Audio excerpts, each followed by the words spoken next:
Outdoors, protecting you and your family. Call 396-5555. Jacksonville. Now, get ready to spend the next 2 hours with our three sports-loving ladies, Mia O'Brien, Lauren Brooks, and Taylor Dahl. This is Helmets and Heels on 1010XL. Show me what you got, pretty lady.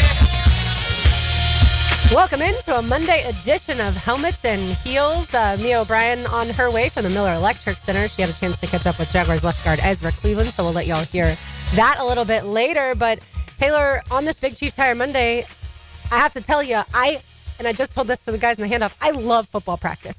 Like, there is nothing that I enjoy more when football season's not going on than going out. And again, they don't even have pads on. But it's still so much fun. I love watching the coaches instruct these guys. I love watching them hit the sleds. I love, obviously, the routes and the running backs getting the handoffs.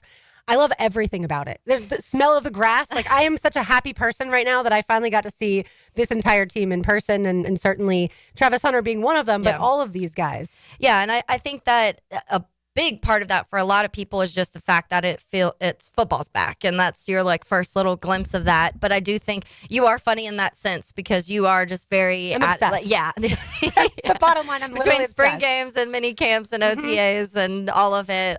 You are probably one of the most excited in the building when it comes to those things.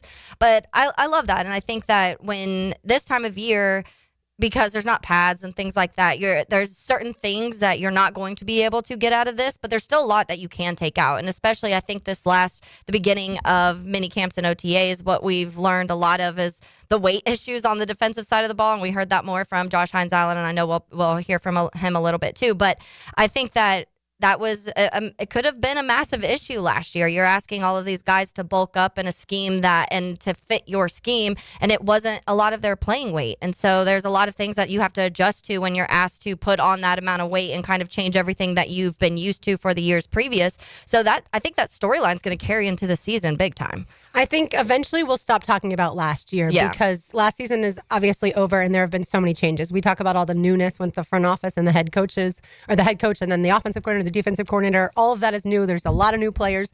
But of course, as talk show hosts or as fans, last year, especially defensively, was so atrocious. Like, once Trevor Lawrence got hurt, it's hard for me to evaluate the offense. I've ripped the offensive plan, but it's hard to evaluate the full offense at that point in time, and certainly Brian Thomas Jr. shined. But the defense was one of the worst we have ever seen. That secondary was so incredibly bad, and certainly outside of just a couple of guys, they couldn't get to the quarterback. So that's why we talk about how badly things went, especially, too, because I think there were people in the building that were honestly surprised that it was like, I think they had higher expectations of the defense last year. And I know, it's like I said, at some point we'll turn the page and we're going to focus on this season.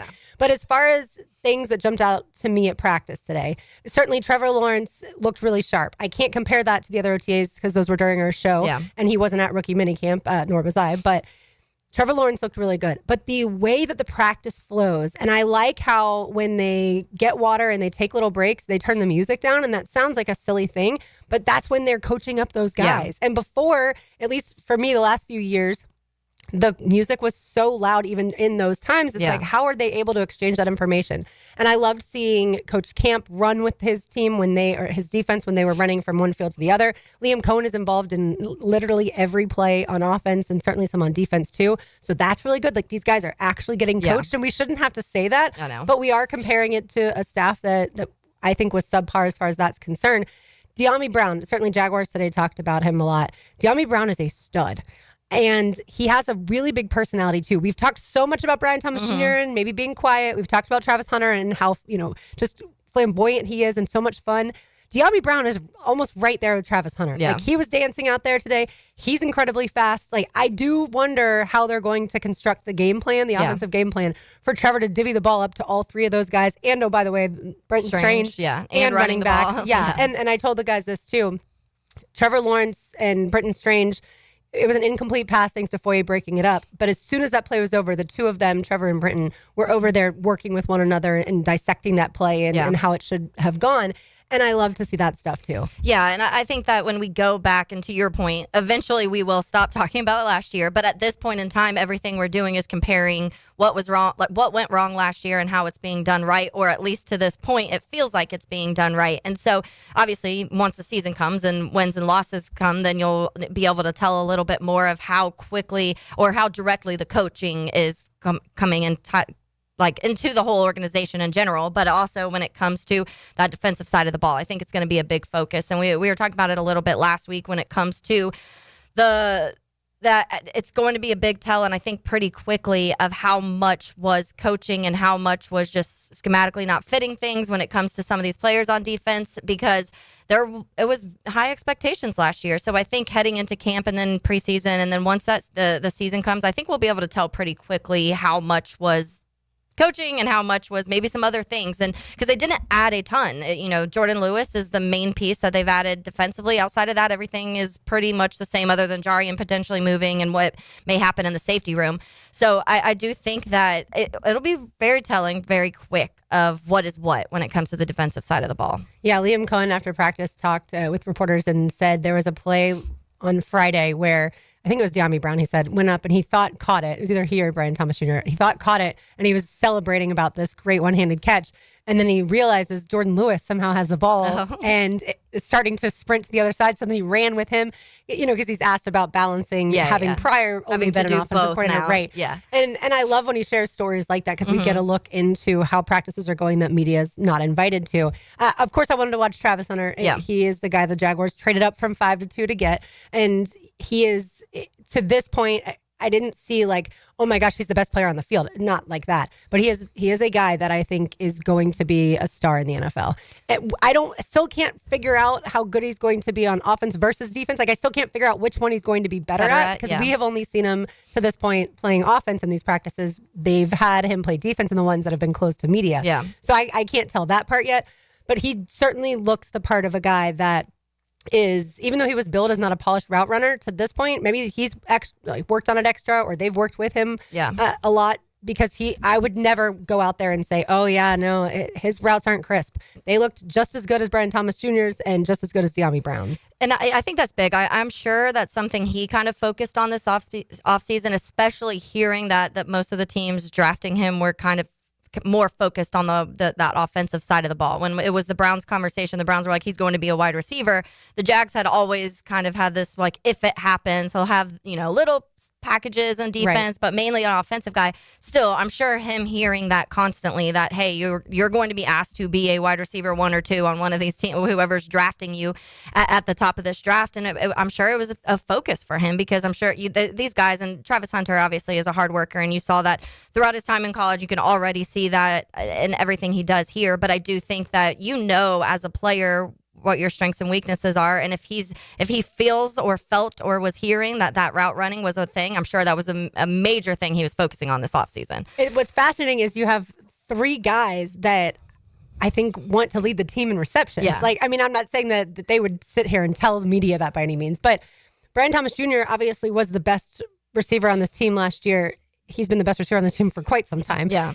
And then De'Ami Brown is a guy that they paid $10 million to. Like, clearly there are high expectations for him, and he was on a team in the Commanders that had a really good postseason. And then Travis Hunter is the Heisman Trophy winner, and again, second overall pick. Right, the Jags traded up to get him. So I find that dynamic. I think that's going to be fascinating. Yeah. And then you flip to that running back group. I think that's also fascinating, because Liam Cohen told us, like, Travis Etienne Jr. is not going anywhere. Yeah. I don't know why I'm seeing, reports like that, or at least rumors like that. Like, so I don't know how the running back group, I don't know who's going to start and things like that yet either. And so that's where training camp is going to be fascinating to watch exactly how the offensive line, lines up as far as first team, second team, third team, and then who gets the majority of the carries, who's the featured back. And then, of course, yes, with these receivers and Britton Strange mixed in there too.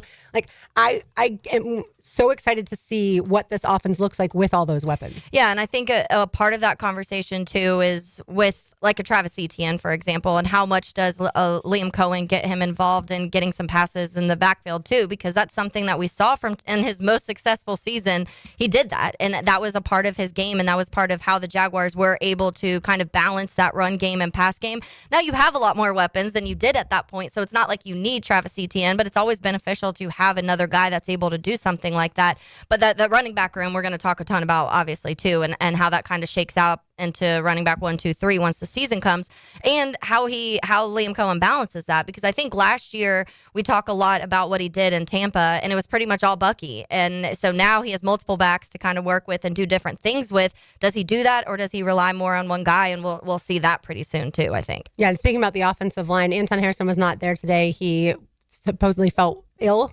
what Liam Cohen said, didn't feel all that great. So that's why you weren't seeing him out there. And so I'm fascinated to see what this offensive line is going to end up looking like, because like we've talked about, tons and tons of competition. Mia O'Brien is here. Welcome back from the Miller Electric Center. Can I hear myself? There we go. There we go. How we doing? Fantastic, fabulous, fantastic, all the adjectives I can use, because I finally got to see the Jaguars practice. But some of your biggest takeaways, I was telling Taylor that Britton Strange and Trevor Lawrence, after he missed him on a play that Foye broke up, that they went and talked to one another. You're seeing the coaches really get after these guys in the position drills too, which is great, because again, last year maybe not as much coaching, even in the beginning as far as the offseason goes. Two biggest takeaways. Number one, Liam Cohen. Personally, there are some who will say he's too online. I don't think it's online. I think it's doing a good job of managing the entire franchise and perhaps managing his own PR, which, hey, I'm okay with it.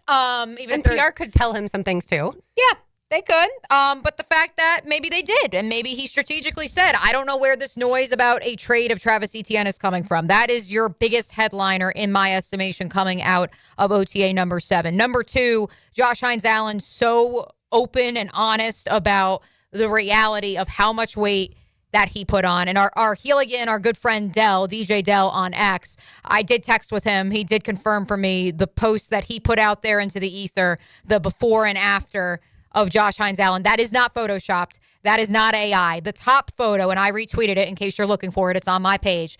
The top photo is from the day that Josh Hines-Allen signed his 5-year extension last April. And the bottom is from August of 2022. And it is jarring. And as Dell said to me, look, like, certainly that's one screen grab, but it tells the story. And when you complement that, you juxtapose, or not juxtapose it, you put it alongside what Trayvon Walker said last week, what Eric Armstead referenced on the Ozone podcast over the weekend, what Devin Lloyd and Foye Luke, like Andre Sisco's not even here, but I'm sure he would say the same thing. Like that for me, the two biggest storylines, and not that I want to write from the podium and solely what the head coach and the star on defense had to say and not talk about what we saw on the field, but ultimately for me, those are the two biggest storylines coming out of today. It looks like a different person when you look at that picture that he posted, between that Josh Hines-Allen picture. Like, they don't even look like the same football player. And that's wild. And I think that, and we were talking about it a little bit at the top of the show, Mia, just like when you talk about, that's going to be one of the more things that people I think are focused on, because we were seeing all of these guys and now they're talking about it, how this weight affected them in a negative way. And it feels like now that we're seeing it at camp and you can like physically see the difference between these guys, but it obviously played a large part in a lot of the things that were going on defensively, because you're asking guys to play outside of their comfortable weight. And I also think you're making them kind of gain weight into what looks like a different whole position group than what they were supposed to be playing. And the other one too from Josh in that same vein, Lauren, was the idea, and Eric Armstead 1000% referenced this in the Ozone podcast over the weekend over on the Jaguars podcast network. The idea of being a situational player. Those are two players in Eric Armstead, Josh Hines-Allen, who have been starters the majority of their career. They have played 80% of the snaps. And while, yes, I have long sat here at this very seat and I have said, I don't think it's healthy and sustainable for Trayvon Walker and Josh Hines-Allen to play 90% of the snaps. I do think that it is absolutely sustainable and in the best interest of the football team for them to be on the field during money downs, as Liam Cohen called it when I asked him about it. I do think that it's realistic, and it's also better for the football team for Eric Armstead to be kicked inside and to play the majority of the downs, especially when it comes to generating a pass rush from the interior like he did so well with the San Francisco 49ers. And the fact that Josh also alluded to that today, in which he said, look, like, you got to get lathered up. And Eric said it point blank with Johnny O over the weekend. He was like, I credit those guys who come in off the bench and, all of a sudden have one or two plays, splash plays here or there, because it's hard. Yeah. We didn't ask Lauren about rock, paper, scissors and if that was going away. But I think it's safe to say that rock, paper, scissors to play on 3rd and 10 is no longer a reality in Jacksonville. I honestly don't think he would have answered the question, because when asked about, how long it took to get over the end of the season last year, Josh was like, all right, politely, next question. Yeah. But look, this is a guy that I loved his quote, I don't want to go off the field. Like, the defense wants to get off the field, but I don't want to go off the field. To me, that was a direct, not slap in the face to last year's defensive coordinator, Ryan Nielsen, but basically trying to enunciate in a nice way. I am one of the best players on defense. When it's 3rd down, I should be on the field. There shouldn't be ever a situation where Trayvon and I and rock, paper, scissors aside, but where the two of us are having to even have a conversation with the defensive coordinator about who should go in at that point in time. All right, we've got tons more Jaguars to get to. It is a Big Chief Tire Monday here on Helmets and Heels. I took my car to Big Chief last week. They did my oil change. They did my brake pads, my rotors. I honestly am not even sure what rotors are, but I knew that I needed those replaced, so they took care of all of it. Denmark is howling back there. How are you, Dylan? What's going on? You enjoyed that one? Oh, that was pretty good. Do you get your brake pads done at Kangaroo? I'm sorry. I'm sorry. We had the blink fluid done at the Kangaroo. Yeah, I mean, I'm sure some people can do their own brake pads and rotors. I'm sure that happens. I'm sure rotors are important. And I know they're important, but that's why I trust our friends at Big Chief Tire. You can find them online at wekeepjacksrolling.com. Make an appointment like I did. All right, more Jaguars on the other side. It's 10 to next on 92.5 FM. Frank! Okay, here we go. Automatic pilot. Frank Franchi. It is not automatic piloting. He doesn't operate at hyperspeed. I can really use a steering wheel here. We don't have no damn steering wheel. This what we got. Afternoons on 1010XL. June is Men's Health Month. Be proactive towards your prostate, ED, low T, even kidney stones with Ackerman Urology. Offices in Mandarin, Middleburg, the Beaches, and World Golf Village. Trust the men's health experts at AckermanUrology.com. AC Hotline, how can I help? Help! Our AC isn't working, and my husband's pouring ice cubes down his pants. Wow. Okay, well, we can help with the AC issue. Please. I'm afraid he's going to damage something. Okay, I'm going to connect you with the Duck. The Doc? No, the Duck. Duck Air Conditioning. Jacksonville area's AC experts. Okay, tell them to hurry. Beat the Florida heat with Duck Air Conditioning. Service, repairs, new installations, commercial or residential. Trust the Duck. DuckDuckAC.com. Attention North Florida, it's time to elevate your game night. Head to Best Bet, your premier destination for poker. With locations in Jacksonville, Orange Park, and St. Augustine, we have a seat ready for you. Whether you're a seasoned poker player or just starting out, we have you covered with easy-to-learn games like Ultimate Texas Hold'em or 3-card poker. And it's not just poker. With delicious food, lively bars, and big screen events, there's something for everyone. Visit BestBetJacks.com to learn more. That's BestBetJacks.com. And ante up for fun. It's a Helmets and Heels Big Chief Tire Monday. Rick Ballou for Coy Dental. That's right, Carlson Dental is now Coy Dental. Dr. Lee has been practicing there for 9 years, has purchased the company. The Coy Dental team still has the same great dentists and staff. And remember, if you get nervous visiting a dentist, don't. There's never a problem at Coy Dental. With light sedation for cleaning, then deep sedation for all your restorative needs. Coy Dental, 2 locations in Jacksonville. Reclaim a pain-free life with Rebound Rehab. If you've been injured or simply feeling the effects of an active life, you can rely on Rebound Rehabilitation to get you back in the game. Sitting on the sidelines isn't any fun. Trust Rebound Rehab's team of trained physical therapists to get you back up to speed and feeling full again. Now more convenient than ever. 11 locations to serve you, including new offices in Riverside across from St. Vincent's, Point Meadows, and Middleburg. Just log on to reboundrehab.com to see all they've got to offer. Maxed out on credit cards, struggling with high interest debt? You could pay it all off in days with Loan Pronto's Rapid Equity Loan. Hey, it's Prosser here. Get cash out now without touching your low-rate first mortgage.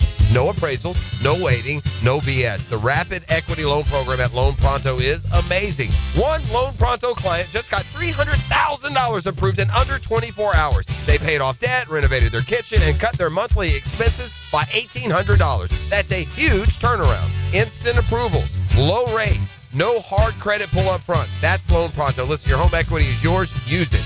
Get cash to consolidate your debt down to one easy low monthly payment. Call Loan Pronto now for a free instant appraisal for your home and see how much cash you can get today. Loan Pronto is an A+ rated by the Better Business Bureau and have nearly 2,500 5-star Google reviews. Call now and start the conversation. Go to loanpronto.com or call 999-1508. That's loanpronto.com. Get closer to nature. Trying to get close to these bucks out here. Jeff Lageman, Captain Kevin Faber, and Captain Kirk Walls. The Nimnicht Outdoor Show. Presented by Duck Duck Rooter Plumbing, Septic, and Air Conditioning. Saturday morning, 7 to 10 on 1010XL. Want a simple way to boost your company's image without a big renovation? A fresh paint job in your brand's colors can increase recognition up to 80%. At Performance Painting, we help companies stand out with clean, on-brand finishes that impress clients and energize employees. From color consultations to low-odor coatings that won't disrupt operations, we've got you covered. Visit performance-painting.com to schedule a friendly estimate. Performance Painting. Prepare, protect, preserve. Performance Painting! Mark Watson here to tell you a little bit about hardballcreative.com. It's your online promo haven with thousands of ideas on how to promote your company. We're open 24/7, 365. Hardball Creative. Hardball does it all. Yo, this is Tony from Tony D's. Are you looking for a great slice of pizza? Well, we have about 12 varieties. Most places won't have slices of pizza after lunch. At Tony D's, you can get a slice all day. It's always fresh at Tony D's Pizza. Bay Meadows and 295. Keeping kids active is a full-time job for parents. Look no further, though, than I-9 Sports, covering Duval, St. John's, and Clay to get your youngster in the game. Summer and fall registration open right now for flag football, soccer, t-ball, and basketball, plus girls volleyball at Duval Charter Bay Meadows. Fields and gyms all over the First Coast, and the best thing is I-9 Sports offers sports year-round so kids can always find something to do. i9sports.com, enter 1010 in the promo code. Listen all day as 1010XL gives you news, notes, and analysis of organized team activities as they get ready for the upcoming season. Our coverage of OTAs is hoisted by Heroes Lawn Care and Hurricane Grill and Wings. For lost or broken keys or nearly any make and model of vehicle, call 722-1111 for Instant Keys. Instant Keys. You don't have to go to the dealer. Instant Keys comes to you. 1010XL is presented by Farah & Farah, exclusive injury law firm of the Jacksonville Jaguars. Protecting you and your family. Call 396-5555. Jacksonville. Now, breaking news. Deep breaths. No, not breaking news here in Duval County, but it is breaking news in the National Football League. Lions All-Pro Pro Bowl center Frank Ragnow has informed the team that he plans to retire at just 29 years old.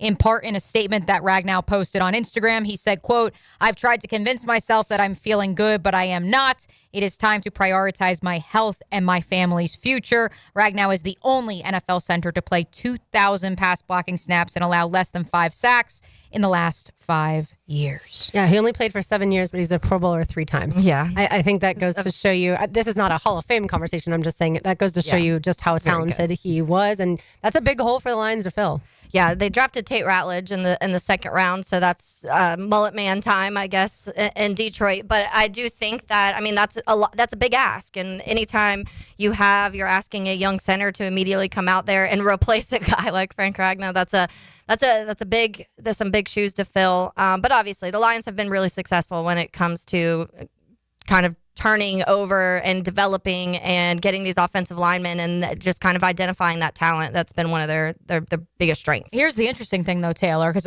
I think there is a case for Tate Ratledge to move inside and play center as opposed to guard, like where he played at the University of Georgia, because Christian Mahogany out of Boston College, now entering his second year in the NFL, was someone who the medicals forced him to fall to day 3, but some people around the league were kind of high on him. Yeah. Miles Frazier, also drafted out of LSU, certainly a player who offers you inside-outside versatility. And could he slide in at guard if you move Ratledge to center? Kingsley Eguakin, once upon a time a Florida Gator, is also on the Detroit Lions 90-man roster, and of course also plays center. So it's going to be interesting to see how they a little bit of a competition, how they tinker that offensive line. Because I know I saw a quote from Brad Holmes saying they were cross-training him at guard and center, and they'd like him to play center. My assumption is they kind of knew, they probably had an idea that Frank Ragnow may not be coming back, and they wanted to be able to have players that can play multiple positions on the inside. The timing of it is a little odd, just because normally you'd see someone retire as soon as the season ends in January or February, depending on how long your season goes, or December around these parts. But to have it in June would be my guess that they might not have known, because he might have tried to go out for OTAs and then realized that this isn't going to work. Yeah, his body just isn't doing it. I said Pro Bowl, really all pro, 3 of those 7 seasons. But yeah, the Lions, one thing that they've prioritized is certainly having depth when it comes to the offensive line. And so, yeah, they'll have a true competition like what I think we'll have here in certain spots as well, along those spots. All right, so when it comes to Eric Armstead, we referenced it a couple times in the first segment. For people who haven't heard it, I want to let you hear him on the Ozone podcast on why he played defensive end versus defensive tackle. It was by surprise to me when I asked, how they wanted me to be utilized, that they wanted me to play defensive end and they wanted me to rush inside on third down, but primarily play defensive end. And it was a little bit of a surprise to me, knowing that, I've played D tackle, for the past few years and have been pretty successful. But they wanted a big body at defensive end, a guy who could rotate with Trayvon and Josh. And, when they presented the plan to me, I was like, okay, let's do it. If that's, the best plan that you guys see fit. Right.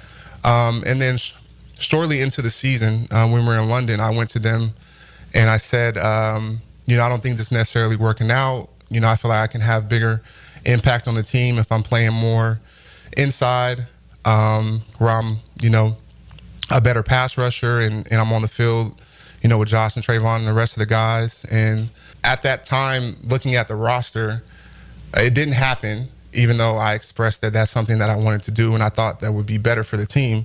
It didn't happen, but when you look at the roster, that kind of could have went into that, because when you look at the roster, at that point there weren't a whole we had 4 defensive ends, so and we had 7 defensive tackles. Right.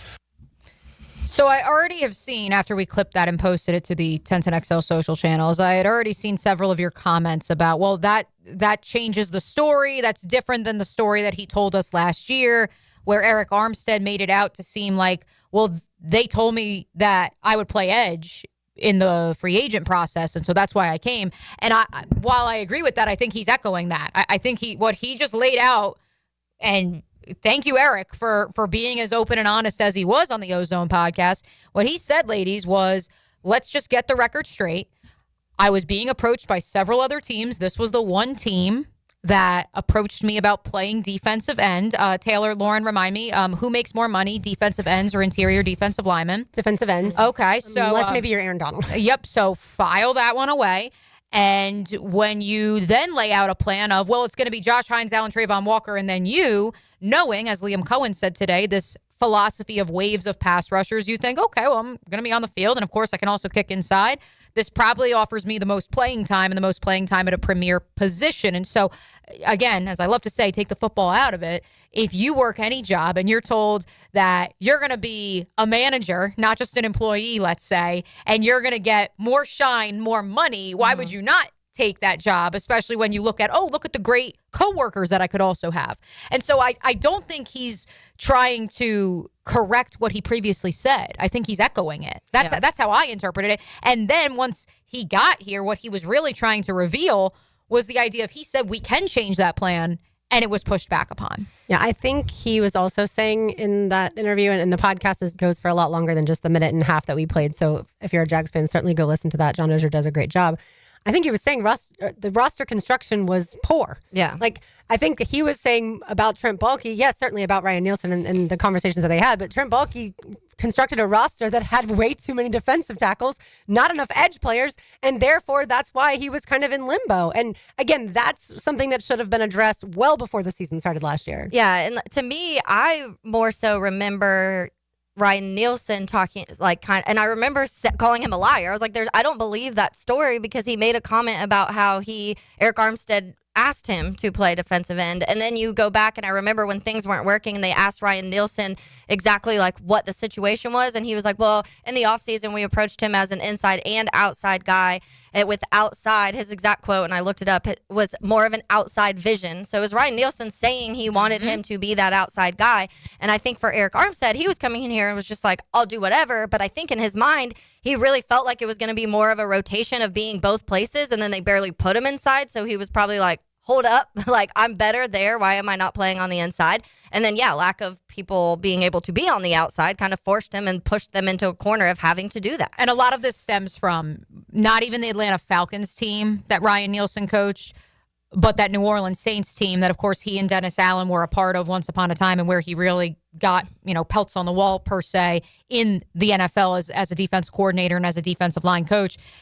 Ultimately, by signing Eric Armstead, and it's so wild to now look back a year later, we all questioned who would be the Cam Jordan of the Jaguars defense last year. Is the goal to make Trayvon Walker the Cam Jordan?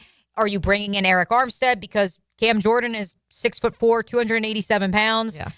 Well, now Mason Smith. Well, they were trying to make. They made everybody try. They made Josh Allen be that, and now let's look at some of these other players currently on the Saints depth chart who played under Ryan Nielsen 2 years ago, and then for some time before that.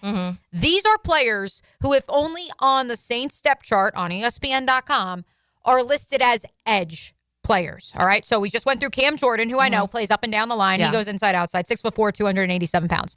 Carl Granderson, 6'5", 261. Demario Davis, 6'2", 248. Obviously, a guy who goes all over the field. Brian Bresee, 6'5", 305 pounds. Certainly at Clemson, Lauren was more of a defensive tackle. Has been used predominantly as a defensive tackle in New Orleans, but they also rotate him onto the edge. And so I think philosophically, he was trying to recreate, Ryan Nielsen was, the defense in New Orleans with the pieces here, but ultimately the pieces here play better when they're lighter and able to use their speed to win and not just their physicality and girth. You can't just force 5 guys to gain a ton of weight and try and make Cam Jordan. Like, it just doesn't work that way, and you have to, and that was probably one of the bigger issues, and I used this word last week about the adaptability. Like, he had no adaptability. When he was like, this is what I'm going to do, and when it didn't work, there was no backup plan whatsoever, and that showed, especially as the season progressed and things got worse and worse on the defensive side of the ball. And so I do think there's worlds where that still works. You still see some defenses with those big guys that work. But the thing is, they draft and develop those guys for years to be that type of player, not over one season saying, hey, gain a bunch of weight and play like this. And that's why so many people had Mason Graham to the Jaguars, because they thought that there was this massive hole there because they saw Eric Armstead playing defensive end. And so they said, yeah, the Jags absolutely need a defensive tackle. But of course, this staff looks at it and says, we have several defensive tackles. Did you see how many were on this roster last year? And, obviously that led to, I think, the Jaguars then going offense, whether it was Travis Hunter, Ashton Genty, or the like. All right, when we come back, want to let you hear from Liam Cohen. You are listening to a Big Chief Tire Monday on 1010X on 92.5 FM. It's like playing 18 holes on a beautiful day. See if you can outdrive the amazing Whacker guy. It sure feels good. Yes! 1010XL, Jacksonville's golf station. Lauren Brooks here. It's the Cruise in the Summer event at Hodges Mazda at the Avenues. For a limited time, get up to $5,000 off a new 2024 Mazda CX-50 Preferred and receive a free 5-day cruise for 2 with your purchase. With off-road capability and this special offer, your summer adventure starts now. But hurry, 2024 Mazda CX-50 Preferred models are in limited supply at Hodges Mazda. Offer valid on new 2024 Mazda CX-50 Preferred only. MSRP $32,564. Must trade in a vehicle and finance through dealer to qualify for discount. Cruise and vehicle availability limited. Travel taxes and fees additional. See dealer for details. PRP treatment is kind of the thing these days, and in many cases, it eliminates the need for surgery. This is Sheridan Tootin, and my experience with PRP from Southeast Orthopedic Specialist has been nothing short of great. I'm really feeling much better now. Ask your Southeast Orthopedic Specialist doctor about PRP treatment. This is Dr. Kevin Murphy with Southeast Orthopedic Specialist, where athletes are treated like pros. Relieve pain and get back to life. Southeast Orthopedic Specialist. When you're experiencing sudden, unexpected dental pain, the last thing you want to hear is that your dentist can't see you until next week. That's why I'm so glad I found Harbor Dental Care. Whenever I call, they always find a way to see me within 24 hours, and they can usually fix whatever's wrong the same day. Plus, they have locations throughout Jacksonville, so no matter what side of town I'm on, I can always count on the same great care. If you want to find a dentist who believes in treating people right, learn more at harbordental.care. That's HARBOUR dental.care. Helmets and heels. It's a Big Chief Tire Monday. The local Jacksonville shop for fair prices and service you can trust. Pizza to T here, and Twin Peaks is the best in the game. Here it's bigger game days and bolder fight nights. I mean, where else can you find the scratch kitchen that comes through in the clutch every day, from lunch to late night? Only at Twin Peaks, the #1 sports bar. Come on, somebody. Florida Home AC, the official AC partner of the Jaguars. Make them your AC partner with honest cost estimates before they start the work with no hidden fees. Call 777-4300 for Florida Home AC. This is Hayes Carlion for First Florida Credit Union. I bank with First Florida Credit Union because I trust them. I can always count on them when it comes to the vast services they provide. The online banking services are outstanding. So easy to use, depositing checks through the mobile app is fast and efficient. I also go to the branch off 210 in St. Johns County and the Durbin location, but they have 10 branches in the Jacksonville area. You need to be banking with First Florida Credit Union. They're enriching people every day. Federally insured by NCUA, Equal Housing Opportunity Lender. Checkmate Coatings. Your floor's missing piece. Yo, Jacksonville, Hickens Hype. Checkmate Coatings crushes it with floors I'd put in my own pad. I'm Brendan with Checkmate Coatings. We coat it all. Garages, pool decks, driveways, and patios. Be the envy of your neighbors. Rush to checkmatecoatings.com. Checkmate Coatings, your floor's missing piece. Checkmate Coatings. Your floor's missing piece. This date in sports history is brought to you by Southeast Orthopedic Specialists. On June 2nd, 1987, the kid, Ken Griffey Jr., was selected first overall by the Seattle Mariners. Making his Mariner debut, Ken Griffey Jr. at the age of 19. New and pre-owned firearms are in stock at Beach's Jewelry and Pawn in Jacksonville Beach. Want a new sidearm or rifle? Brands like Kimber, Smith & Wesson, 6 Hour, Beretta. No lines, no hassle. Only at Beach's Jewelry and Pawn in Jacksonville Beach. Hey, it's Matt Hayes. Let's start with some cold, hard truth. Here's why Awaken 180 Weight Loss is your road to freedom. It's fast, it's easy, it's safe. You're not shooting chemicals into your body every week. You're eating real food every single day. You're not listening to an overpriced celebrity tell you about magical new food or asking you to count points or calories. You're just eating food and losing weight. It's that simple with Awaken 180 Weight Loss. You know what else you're doing while losing weight with Awaken 180? Eliminating pain, fitting into clothes you haven't worn in years, sleeping through the night and waking up refreshed and energized and happy. I lost 40 pounds in 9 weeks on Awaken 180, and Hacker lost more than 110 over the course of a year. It's a life-changing road to freedom. Doesn't matter what your goal weight is, Awaken 180 Weight Loss will get you there quickly and safely, a clear path to success without disappointment. Awaken 180. Give them a call, 844-346-1800, or go online at awaken180weightloss.com.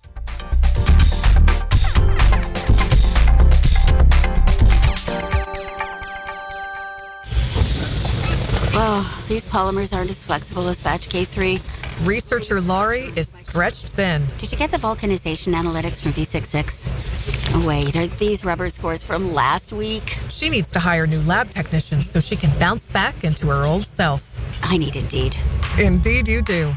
Our matching platform lets you spend less time searching and more time connecting with candidates. Redeem your $75 credit at Indeed.com/credit. Terms and conditions apply. As a law enforcement officer, safe roads are one of my top priorities, ensuring everyone can get home safely each day. Some never will, due to aggressive driving, being distracted, or speeding on the roads. And too often, that results in the toughest part of my job and the longest walk in my life. I'm so sorry. I have some very sad news to share with you.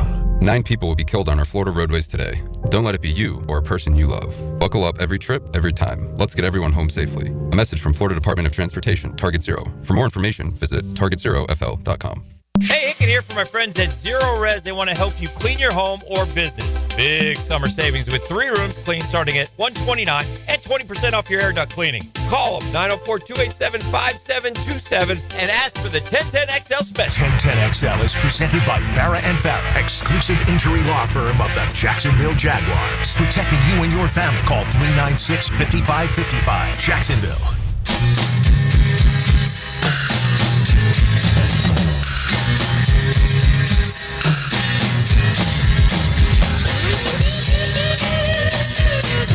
love me some Jimi Hendrix, so thank you, Dylan Denmark, one of the best guitarists of all time. Mia O'Brien, Taylor Dahl, Dylan Denmark filling in for RJ Saunders, who will take over for some shows later this evening. I'm Lauren Brooks with you on this Big Chief Tire Monday. All right, we just let you hear from Eric Armstead. Now let's hear from Liam Cohen, Jaguars head coach, who met with media post-practice today. And I really like what he had to say about his middle linebacker, Foye Oluokun. I like what you just said was the pro. The pro's pro.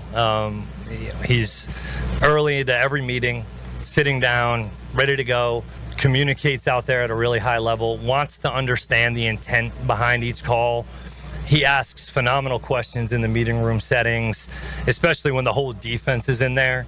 Some of the things that he brings up really forces an engagement within the whole group, with the coaches, the players, different position groups. I just think he has a really nice way of communicating things that he may not understand, that maybe other people are also not understanding. And so it just kind of brings collaborative communication together that I think he's, like I said, he's a pro's pro.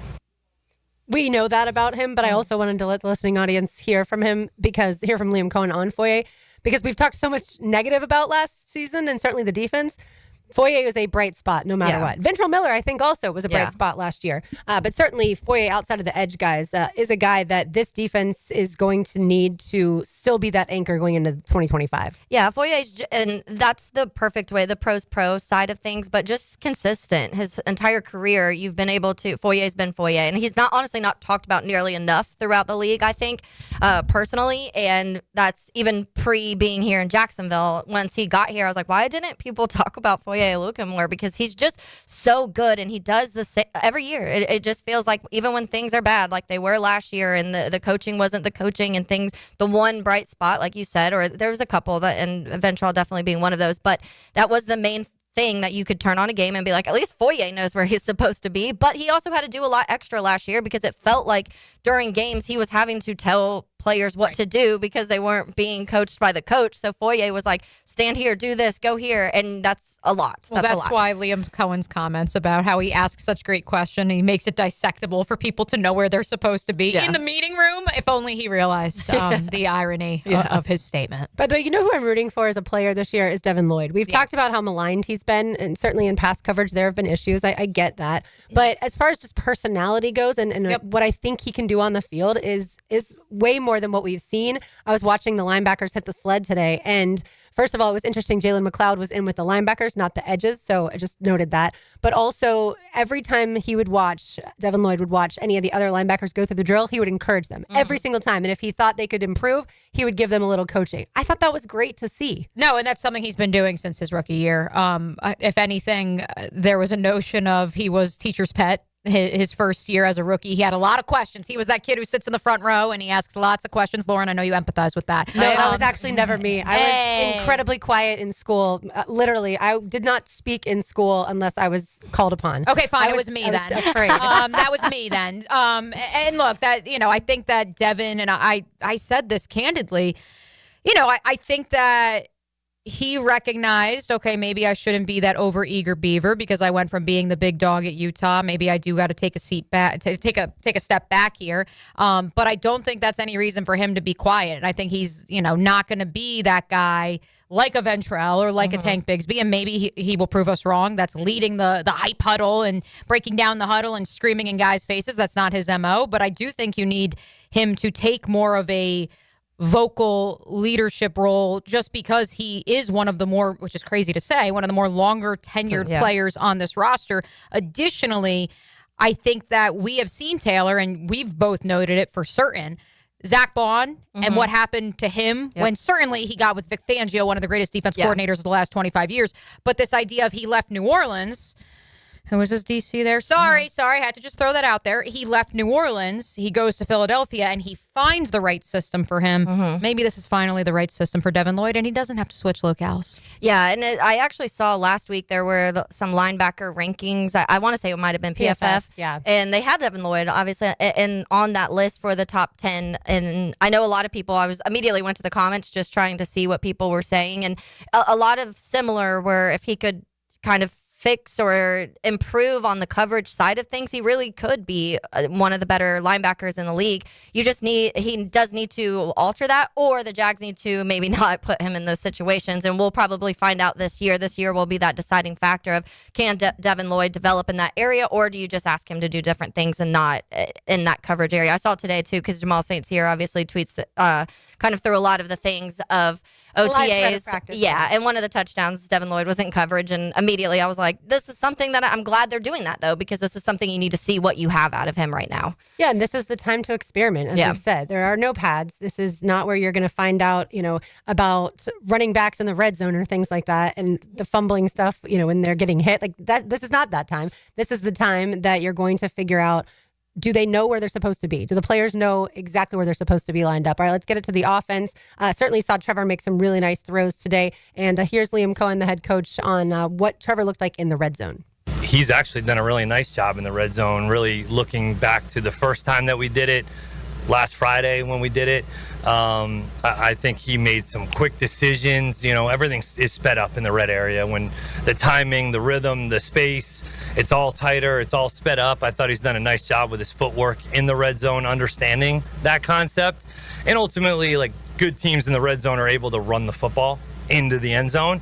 And it's hard to do that in this setting. So a lot of it is kind of geared towards practicing the pass game, the timing, the rhythm, the protections, understanding when zero blitz is coming versus drop 8. So those are the things we're getting work at, and I think he's done a nice job of executing in that area so far. Because that certainly is where the field shrinks. And it's not always been a great strength of not just Trevor, but this offense in general. Yeah. I was looking last year, and Trevor was under 50% completion percentage in the red zone last year. And so that's obviously something you want to see improve. There's other factors into that, and we know that. But when you look at the best teams in the red zone last year, Baltimore, Buffalo, Detroit, Tampa, Cincinnati, and Washington. What can they all do? We need those Tampa vibes. They can all run the football. Yeah. And when all right, they're within 10, 15 yards, but Trevor's going to be forced to throw it because that's what he who must not be named is telling him to do, Press Taylor. Okay, well, we all know what you're going to do, and now you're just going to be running around as they're blanketing coverage and they're bringing two guys over top of BTJ. I'm very glad that in Liam's response to my question that he said the best red zone offense will be a running offense that therefore is multidimensional, and that will free things up for Trevor. Right now, that's tough because, of course, they can't really run the ball quite the way they'd want to because there are no pads on. Yeah. Speaking of the running game, Dylan cut 12, by the way. We will get to that money quote that I think Liam had when it talks about number one, Travis Etienne. Every day, everything we've asked him to do, he's done at a good click for us. I mean, the ability in the screen game to hand him jet sweeps, his vision so far in the run game's been good. He's done everything we've asked him to do and more. There's been a consistency. Again, one of those things where, he can shine in ways in space. It's really hard to see a runner in this setting. Are they going to get the hard, physical, tough yards? Are they going to be able to stick their foot in the ground and get those, physical, violent yards that we're going to need? That's hard to really kind of grade at this moment. He's done a great job. I don't really understand some of the stuff I've kind of seen out there. That's absolutely inaccurate. I love that. Take it head on. Address it head on. Yep, that's your money quote. In case you're just turning on your radio in your car as you're driving around for lunch, Liam Cohen dismissing any notion that Travis Etienne is on the trade block. This idea of it was a cover-up last week, Taylor, that he wasn't having flight issues because they could have sent the private jet. No, relax. He had a flight issue. These players do fly commercial sometimes, just like you and me. And in turn, that's why I always fly commercial. That's why he wasn't at a voluntary OTA. He was there today. Who was that? I'm trying to remember. Who was the article that they had where they said the staff ESPN. was? Yeah, that wasn't. I think it was Jeremy Fowler. Travis Etienne. I think it was Jeremy Fowler. That's what I was trying to remember. It was either Jeremy Fowler, either him or Albert Breer, but I think it was Fowler. Yeah, look, I think sometimes, and this is not going to surprise y'all, but sometimes a coach will say something or a general manager will say something that they want to get back to the player. Oh, yeah. And I'm not saying that that's the Travis Etienne part. I'm not saying that. But if a coach says something about a player, or a GM again that says something about a player that isn't as high on them, right, or they say something that's a little negative, sometimes they are using the media to get a message sent to the player. I don't always love that method. I think sometimes it's best to do that behind closed doors, and I'm not saying this staff is doing that by any means. But you almost want to ask Liam Cohen, like, so who don't you like? Right? Because right now there's so many positive vibes. And who's your everybody least favorite player on the team? Yeah, who do you think's not going to make the roster as we sit here in June? Obviously, he's not going to answer that question. All right, on the other side, I'll let you hear from Ezra Cleveland. You caught up with him, Mia. But offensive line overall, like we said, Anton Harrison wasn't feeling well, so he wasn't there today. You can't tell a ton because, of course, there's no hitting at this point in time, but outside of pads. I do think the offensive line is starting to shape up maybe just a little bit. I don't know that the competition that I've been preaching this whole time, I don't know if it's going to be as competitive. I feel like it's starting to the competition you talked about 15 minutes ago that was real and alive. Yeah, the one that I've been saying for weeks, like, you all need to chill. Like, the whole goal when they say competition, and Ezra actually attacks this head on in this interview, so we're going to hear from him about it. Yeah. The whole goal is so that you have someone behind you pushing you. Right. They did not have that the last 3 years. And it showed up, A, when injuries piled up, and B, because then perhaps there's this question of, well, are they complacent with where they are because this is all they have in the room? We discussed the breaking news of the day in the NFL, Frank Ragnow retiring at the age of 29. But we rattled off, Taylor, 4 or 5 players on that depth chart that who could maybe play center. Could step in, and that's without naming Graham Glasgow, who could also slide over and has taken center reps before as well. Yeah, I think that when it comes to I have been in the stance of I still don't think it's improved enough, so I hope there's competition, because to me, if there isn't a true competition, then you still don't have enough players on there to improve the offensive line. So I do hope that some of these guys push, like a Milam, for example. Milam's probably the guy to me that I really do want to see him come in and kind of battle for that spot, because if not, I have concerns about the interior of the offensive line still. Yeah, when I say competition, I do think that the left guard is up for competition, and like, I'm glad you said Ezra attacks it.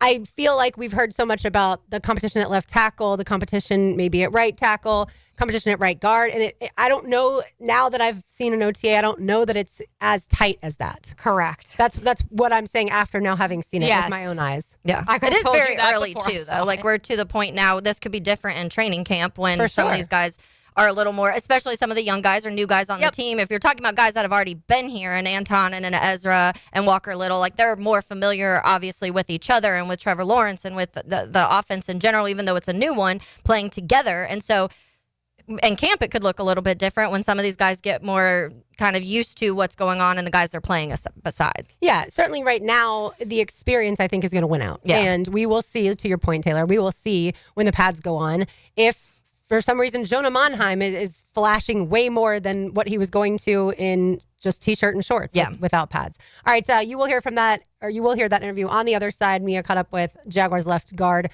Ezra Cleveland. Today is a Big Chief Tire Monday. You can find them online at WeKeepJacksRollin.com. You will see they have a ton, thousands upon thousands of 5-star reviews for a reason. Just had them take care of my car, and they do such a fantastic job. So they will do that for you as well. It's 1010XL 92.5 FM. It's more than a game. No matter how talented you are, it still comes down to that brotherhood of playing for one another. 1010XL. It's why we play. When you need a mechanic you can trust, call Sam, Harry, or Joe at AA Automotive on Richard Street. From oil changes to complex engine repairs, AA Automotive promises expert service and honest pricing from a local family biz. AA Automotive on Richard Street. Storms don't wait, so why should you? Protect your home and your wallet with Universal Roof and Contracting. Save 15% on roof replacements and repairs now through June 30th. And financing is available with payments as low as $115. Call 855-ROOF-HELP for your free inspection. Universal Roof and Contracting. Protecting your home, building your trust. License number CCC 057165, CBC 125-8484. UniversalRoof.com. Plumbing problems? AC not blowing? Septic tank doing whatever septic tanks do? Don't call 3 different companies and play contractor roulette. Just call DuckDuckRooter. Waddle over to DuckDuckRooter.com. When you're stuck, call the Duck. It's a Big Chief Tire Monday on Helmets and Heels. SportsForecaster.com has all the data you need to project tomorrow's winners. Register for free and track the performance of all your favorite players and teams, including all your fantasy team picks and prospects. Sports Forecaster has the most detailed player profiles on the web. Precise depth charts, every transaction, every injury, every news update. No ranting or raving, no preening or barstool bluster. At sportsforecaster.com, you get the timely info you need for every game. Sportsforecaster.com. Sign up for free today. Hey, Hicken here, or just call me Dreamfinders Danny. For a limited time to ring in the new year, Dreamfinders Homes is offering an amazing 4.99% fixed interest rate. Now's your chance to lock down that rate and get in the game. You heard me right. It's 4.99 fixed interest rate on select move-in ready homes. Visit dreamfindershomes.com for sales event information and get in the game. Interest rate available on select move-in ready homes. Restrictions and limitations apply. Go to dreamfindershomes.com for more details. Frank Frangie here for Stanley Pools. If you're dreaming of putting in a pool this year, choosing the right company is the most important decision you'll make. I've trusted Stanley Pools to build my pool, renovate my pool, and maintain my pool. Stanley Pools has been the best in the business since 1988, and they're still family-owned. Call them today at 904-269-7277 or find them online at stanleypoolsfl.com. That's Stanley Pools, a family tradition of fine swimming pools. It's the event everyone waits for. Now at Beard's Diamonds. Buy one, get one free on all wedding bands. Now for a limited time, when you buy his wedding band, get hers free. Buy hers, get his free. Save up to $10,000. Are you about to get married or been married for years thinking it's time for an upgrade? There's nothing that symbolizes your love more than the wedding band. Beard's has hundreds and hundreds of bands from top designers in white gold, yellow gold, rose gold, titanium, platinum, plain bands, channel set bands, pave set, eternity bands. And for men, masculine bands. Wide, modern, with and without diamonds, hammered, brushed, engraved, lots of colors. Come to Beard's now and find the wedding band that reflects your style and your personality. Buy one, get the second one free. The big box corporate jewelry stores can't or won't do this, but Beard's can. And it's happening now through June 23rd. Buy one wedding band, get the second one free. Don't miss this opportunity to celebrate your eternal love with the eternal symbol. Beard's Diamonds at St. John's Town Center. The flagship station of the Jaguars. WJXL AM Jacksonville Beach. WJXL FM Jacksonville Beach. At Cannons of Jacksonville, they know that when you're towing anything, you gotta have products you can rely on. With over 50 years of fabrication expertise, the family at Cannons can repair or install precisely what you need to tow with confidence. Whether it's a heavy-duty hitch, trailer frame, gooseneck, tow bar, or any other towing accessory, Cannons will provide you with unmatched precision and durability. For all your towing needs, visit cannonsofjacks.com, where quality and customer satisfaction collide. If you're tired of weekend projects turning into weekend disasters, you're not alone. Building a fence isn't as easy as it looks. And let's face it, your neighbor still hasn't fixed his lopsided masterpiece. But Superior Fence and Rail makes it easy. Highly trained professionals, top quality materials, and a fence you'll love for years to come. Skip the stress and call the pros today. When you're on the fence, about a fence, SuperiorFenceandRail.com. I'm with Greg from Cycles of Jacksonville. I always brag on what you guys have on-road and off-road. But Greg, tell everybody about what's happening on the water, because you got loads of opportunity. We do. We've got lots of boats in stock. We got the Honda 19-foot Fisher Runabout. We've got the Coach pontoons, all of them with that legendary Honda motor and legendary Honda reliability, which you always want when you're out on the water. You could be cruising along the Intercoastal or out on the ocean, but check it out.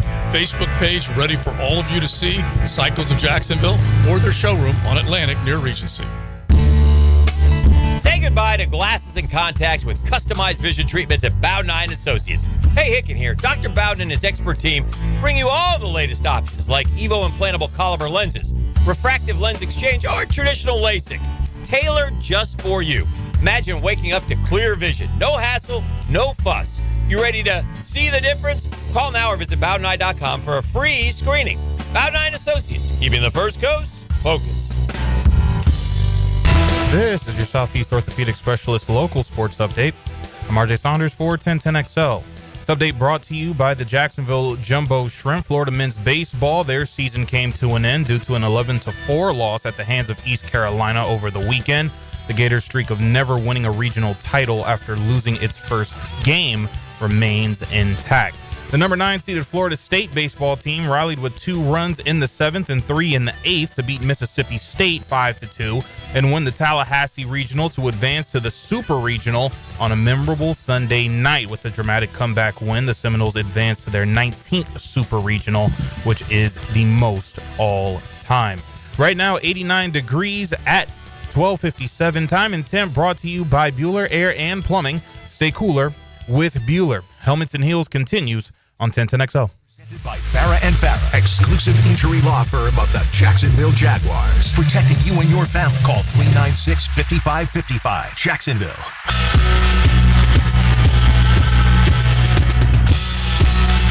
Theo O'Brien, Taylor Dahl, Jones and Merck filling in for RJ Saunders, whose voice you just heard on that update. I'm Lauren Brooks. All right, so let's get it to Jaguars offensive lineman Ezra Cleveland. He's a guy who we have talked so much about Wyatt Milam pushing him because, of course, the Jaguars drafted Wyatt Milam in the 3rd round. And Ezra, though, is a guy that is super athletic as far as a guard is concerned. Mm-hmm. Is he the mauling type of guard that we think that this offense is desiring? That, to me, is going to be fascinating to watch in training camp. Well, I'll tell you this. He certainly knows offensive coordinator Grant Udinsky well. You guys are going to want to take a listen to this one. Pleasure to be joined by old friend Ezra Cleveland, guard for your Jacksonville Jaguars. Hello, friend. How was your off season? It was good. Spent some time in Arizona. I know it's nice here in Florida, but it's nice to go back to the West Coast and, the humidity's down and play some golf. No, it was a good time. Yeah, desert golf. There's nothing like it. I would echo that sentiment. Yeah, so. Nothing like it. All the courses here are kind of flat and stuff. You go out there and you got all the mountains and stuff. It's a good time. Had you spent time in Arizona for off-season program purposes, or? So my combine training, I was in Frisco, and then the year after that, I went with former teammate Garrett Bradbury down there, and I liked it so much we've done it every year since, and this year we actually purchased a house over there, so I think that's going to be because I kind of want to end up in Idaho when I'm done with everything. So like wintertime Idaho, just shoot down to Arizona, have a nice warm winter. Easy drive, and that was today's geography lesson of the continental United States. Nice. Let's get to the on the field, Ezra. New staff, change, something that between your trade here, certainly, you've it's nothing you're not used to. Yeah. But what is unique about this group, this coaching staff? It's good. They're bringing good energy, the young energy. I think everyone's buying in and just doing the stuff that they want. That the players are doing stuff that the coaching staff wants, which is good.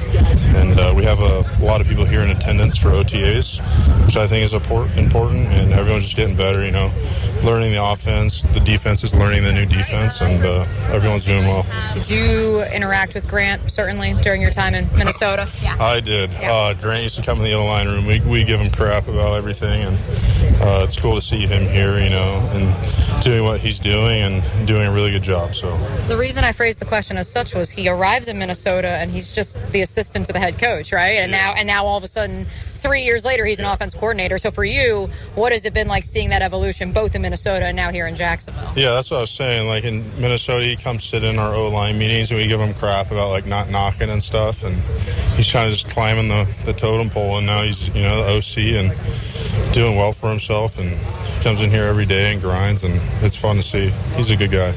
For you, as far as this offensive line group goes, I know one point of emphasis that at least has been expressed from Tony Baselli and certainly Liam is this idea of competition, creating more competition. What say you of the competition that's been created in that room?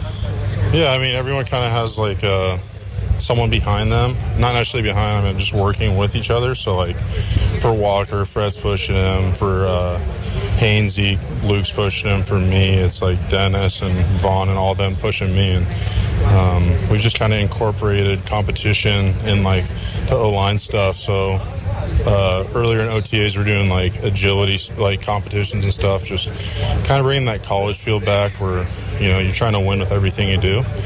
And I think it's going to help come game day. Does the Iron Man Jaguar play into that at all? Yeah. So they're doing the competitions in the weight room. It's a way for I feel like different position groups to get to know each other. I know for one, I'm getting to know a lot more people on my team, people that I probably wouldn't have interacted with just on a day-to-day basis. So it's good what they're doing, and everyone's getting to know each other, and I think it's going to help come season time. What have you seen from Wyatt so far? Yeah, Wyatt, he works hard. He's a hard worker. He's really fast.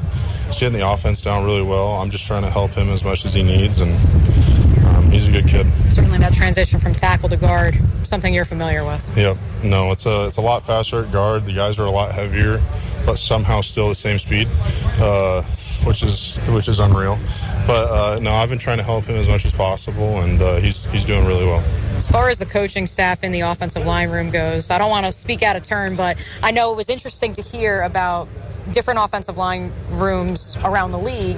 Some say, okay, this assistant focuses on the centers, this assistant focuses on the guards, this one focuses on the rookies. How has that been structured so far through this offseason program for you guys?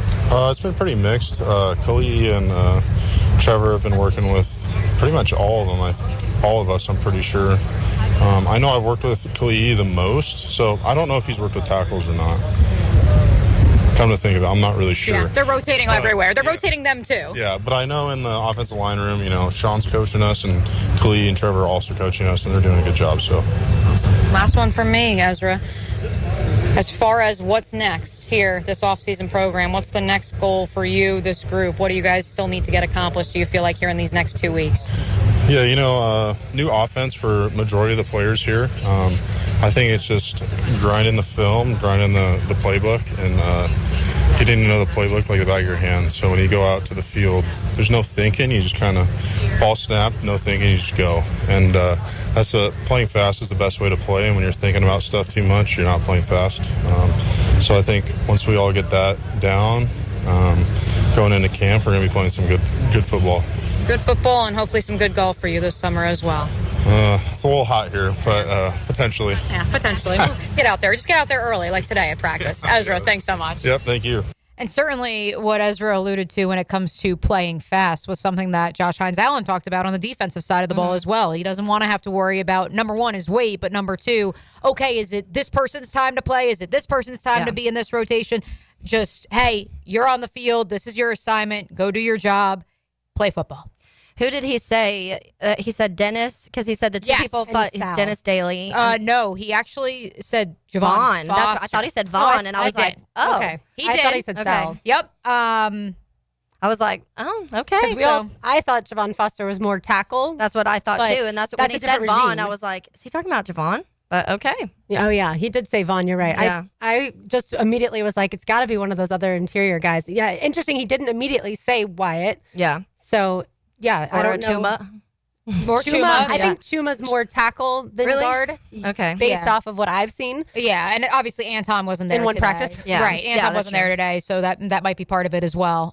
For sure. But yeah, no, it was a great interview. Appreciate Ezra. And certainly, I'm sure for him, it must be fascinating to see Grant Udinski, once upon a time, just Kevin O'Connell's assistant. Yeah. And now he is, and certainly Liam Cohen is the play caller, but here he is orchestrating and running an entire offense in Jacksonville 3+ years later. If you're surprised to hear he wants to land in Idaho, he's from the state of Washington originally. Yeah. So that's where I had to go Google because I was like, went Idaho. to Boise State too. Well, he went to Boise State as well. So yeah, he did that. All right, so PFF, this is who they are projecting as the Jaguars starting offensive lineman. Walker Little, left tackle, then Ezra Cleveland, who you just heard from, Robert Hainsey, the center, Patrick McCarry, the right guard, and Anton Harrison, the right tackle.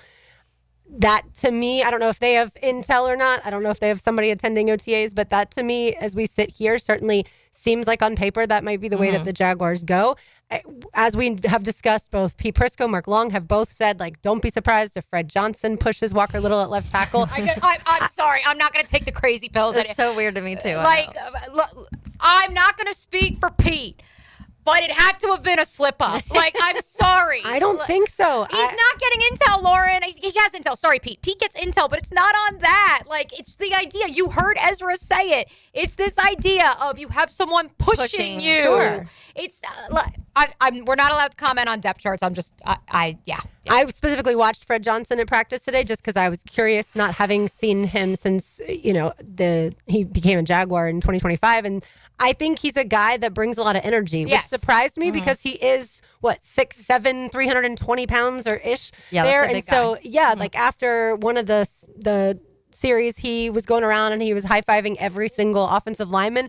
And it's funny to me because he's so much taller than them. Yeah. So like when his arm is all the way extended, some of them had to like work a leap little up. harder to get it. And I was like, I love this. But I feel like because once Cam Robinson exited, I don't know who the leader of the offensive line has been. And so that's where I'm wanting to see who steps up as far as probably that. Sheriff. And now Right. he's gone No, it too. was. And I think that And Morse last year. Yeah, right. Yeah. There are But people. he was only here for a year. There are people in the building who would tell you, dating back to 2 years ago, that while maybe the media and the fan perspective was Cam as the leader in that room, they would tell you he was not.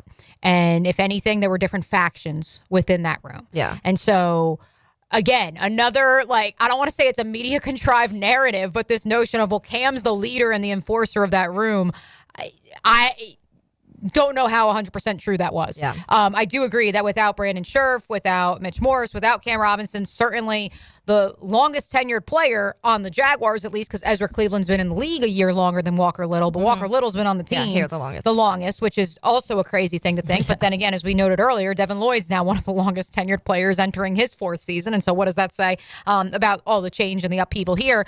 But certainly Robert Hainsey, Patrick McCarry, I think are going to be guys who take on leadership roles in that room. And that's not to say that some of these guys who they've brought in to push those other guys aren't. I loved Fred Johnson today. He went up to one of the new assistants, I'm assuming, on the training staff, and like he goes, "Come on, man, come introduce yourself to everybody, shake our hands." And I was like, I need these vibes, because you do need someone, whether they are a starter or not, you need someone who has personality and spunk, and it's not lifeless. And it wasn't just the offensive line room that at times just looked like flatlining in terms of personality. There are multiple position groups that I can rattle off last year that you were like, where is the juice coming from? It doesn't have to necessarily come from someone who's a starter. Certainly you want the starters to project and be that juice, but maybe that's not their leadership style. Yeah. And We still need the Deweys. You need, correct. Speaking of Dewey, Speaking of. I saw the quote yes, about Coach Jamal Camp. St. Cyr caught up with him after practice, and he said, Dewey said about him, Andrew Wingard, he's intense. I'd love to be in a bar fight with him, because I know he would absolutely just do whatever it takes to go kick someone's butt. Look, I might have substituted a word there, but I think those personalities, yes, it has to come from some of the coaching staff, but the players themselves, we talked so much last year about Doug Peterson and his mentality of like, the players are going to have to lead this. And I know that at times here, the players have been the leaders. They've had meetings of themselves or with themselves in order to spark something. But the coaches also have to bring some juice and energy too. And that's where I think Liam Cohen, certainly Grant Udinsky to an extent, but certainly Coach Campanile. Oh, yeah. Campanile. He is feisty. He is so much fun to watch. Like I noted earlier, running with his players when they're changing fields and stuff like that. Like I don't remember Ryan Nielsen doing that. If he did, Nielsen's whole personality was his mustache. Which it was a great mustache. That was way too much hype for a mustache that turned into awful.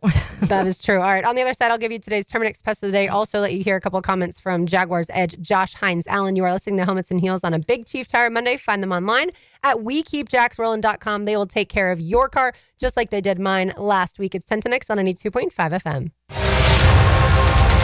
Real power lies in understanding. The power of a shared goal. The power of Jacksonville Sports Radio. 1010XL. Lauren Brooks here for Novus Glass of Jacksonville, the only place in town where you can get turbo tint. Now is the best time to upgrade the tint on your vehicle because the temperatures are well into the 90s and you can get 10% off all this week in honor of Memorial Day. Yes, that's 10% off on both Memorial Day and every day this week. Book today at orangepark.turbotint.com to get 10% off. Turbo Tint looks amazing and it will keep your ride cool and comfortable. That's orangepark.turbotint.com.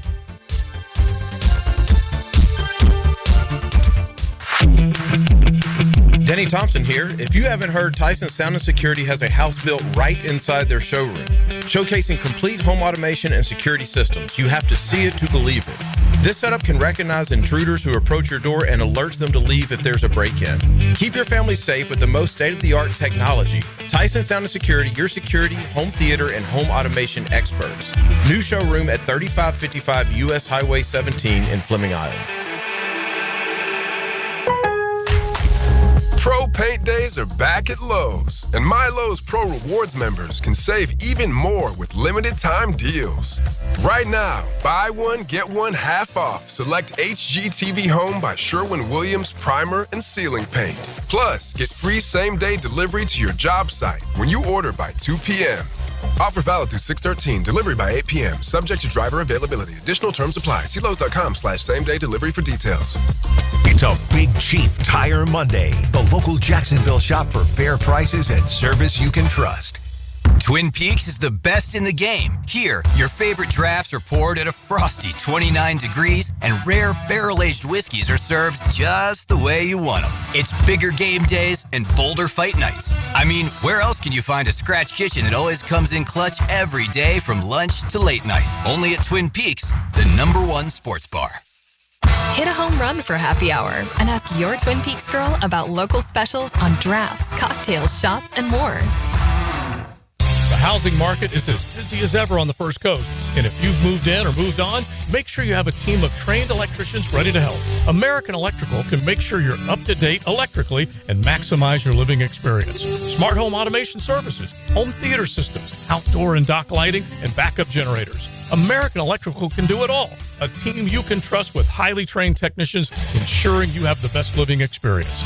American-Electrical.com, a leader on the First Coast and powered by professionalism. Hacker here for Awaken 180 Weight Loss. You know, being in the maintenance program now with Awaken 180 Weight Loss has been great. After losing well over 100 pounds, I still meet with my coach now once a month, get the guidance that I need so the weight doesn't come back on. Losing the weight was fantastic, but honestly, keeping the weight off has been as rewarding. It is phenomenal. Awaken 180 has absolutely changed my life. In fact, I'm going on a cruise next week. I'm even going to do formal night to take some of those photos. I would have never done that 100 pounds ago. With Awaken 180 Weight Loss, now I'm not afraid of the camera anymore. Again, absolutely life-changing. If it's time for you to make that change like it was for me, go to awaken180weightloss.com. That's awaken180weightloss.com or call 844-346-1800. If I can do it, you can do it. Awaken 180 Weight Loss. Hey, Hickett here for my friends at Zero Res. Gang, vacuuming is not sufficient to maintain the cleanliness and lifespan of your carpet, period. Do not, let me repeat, do not leave deep cleaning to yourself, but do it yourself. Dirt attracting carpet soaking machines. No. Call on the cleaning freaks from Zero Res. Big summer savings. 3 rooms of carpet clean starting at $129. Take 20% off air duct cleaning as well. Call them, 904-287-5727, and ask for the 1010XL special. Zero Res, spell it forwards or backwards. It's the right way to clean. Collisions happen on every play in football. Collisions also happen every day on the road. If you need auto body repair, from a $30 job to a $30,000 job, trust San Jose Collision in Mandarin. Don't miss the Bari Breakdown with Dr. George Bari on XL Primetime, Wednesdays around 3:20 for the latest in sports injuries. From all the big names in the game, who's MIA, who's coming back from injury. Dr. George Bari on XL Primetime, Wednesdays at 3:20. When you're experiencing sudden, unexpected dental pain, the last thing you want to hear is that your dentist can't see you until next week. That's why I'm so glad I found Harbor Dental Care. Whenever I call, they always find a way to see me within 24 hours, and they can usually fix whatever's wrong the same day. Plus, they have locations throughout Jacksonville, so no matter what side of town I'm on, I can always count on the same great care. If you want to find a dentist who believes in treating people right, learn more at harbordental.care. That's HARBOUR dental.care. You'll always feel good when you send someone a Kuhn Flowers floral or plant arrangement. This is JJ with 1010XL, and no matter what the reason, Kuhn Flowers has always been. KuhnFlowers.com. 1010XL is presented by Farah & Farah, exclusive injury law firm of the Jacksonville Jaguars. Protecting you and your family. Call 396-5555. Jacksonville.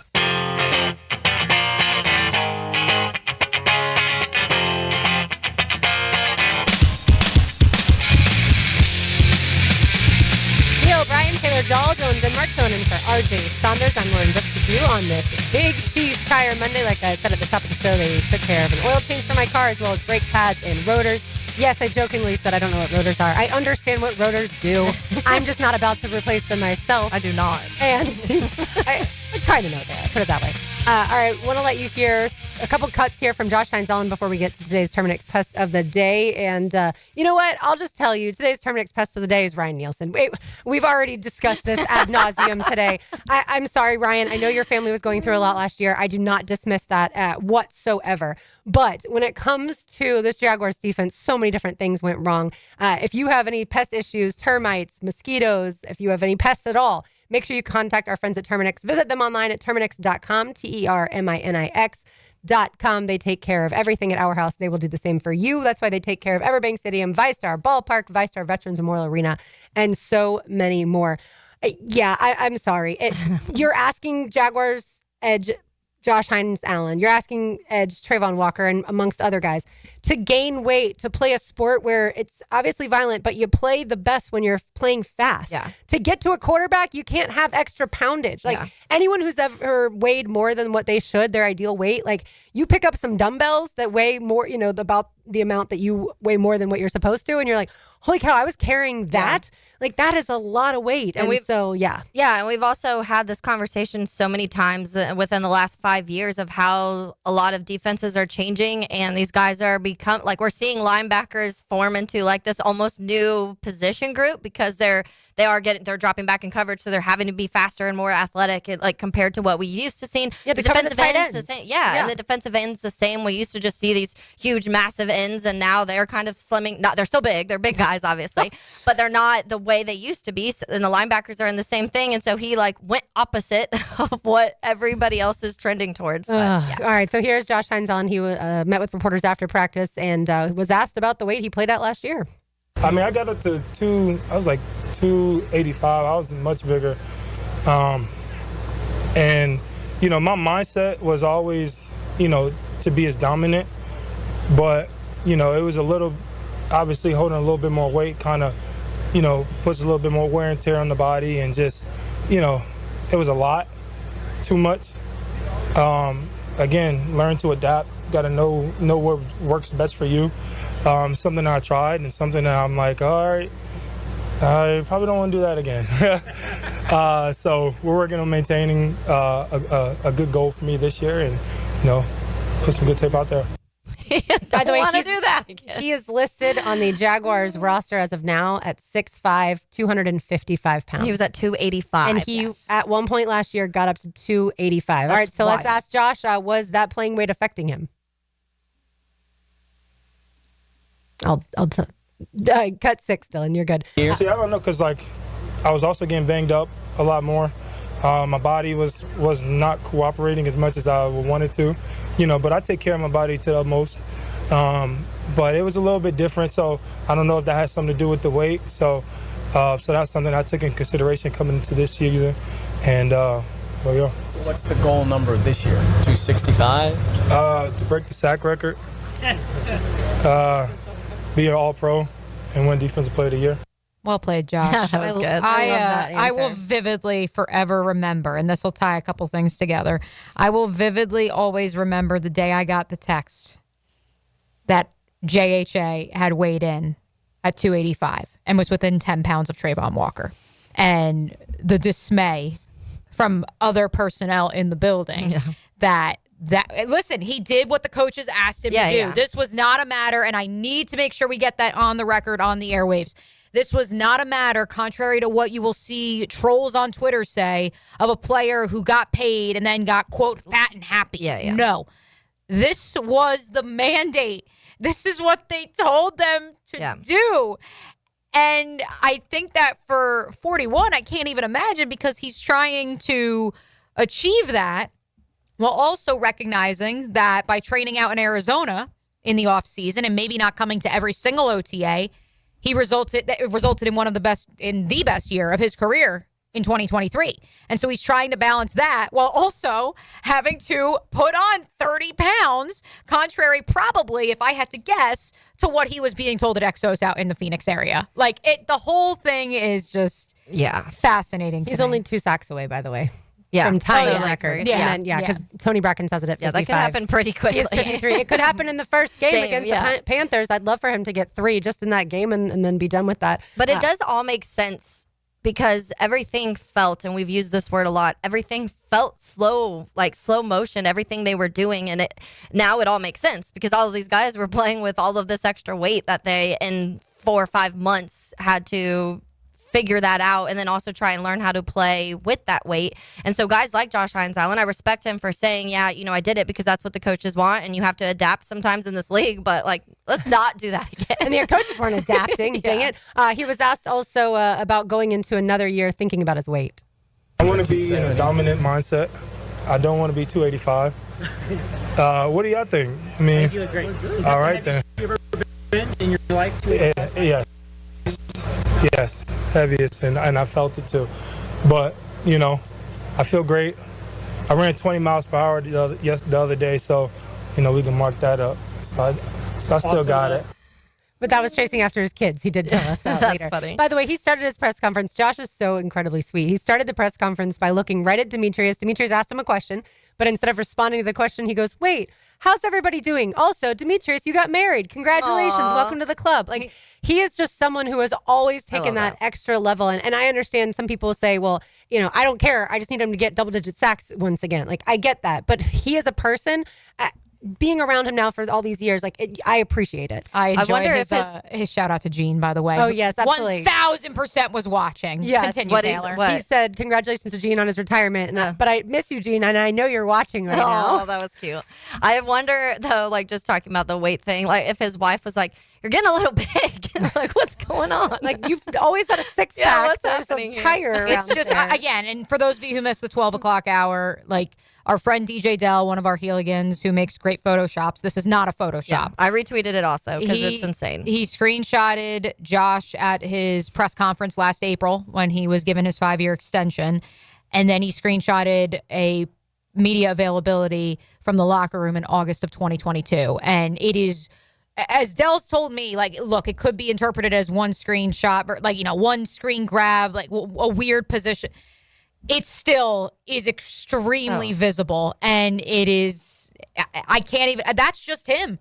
We spent part of the 12 o'clock hour, ladies, talking about Devin Lloyd and the weight that he had to put on. And I know there's some Heeligans out there who enjoyed or thought that would be beneficial because he looked like a true Urlacher, middle linebacker, thumper. But as you alluded to, Taylor, that's not what the modern linebacker, that's not what the modern pass rusher looks like. You can't play fast when you're 30 pounds overweight. Yeah. I'll just tell you that right now. Even if the coaches asked you to put that 30 pounds on, you still can't play fast. Go pick up 2 15-pound dumbbells and tell me you can run as fast with those dumbbells as you can without them. All right, a couple more here from Josh Hines-Allen. Absolutely. Has he been able to flush last season away? Best flush last season defensively. The defensive guys.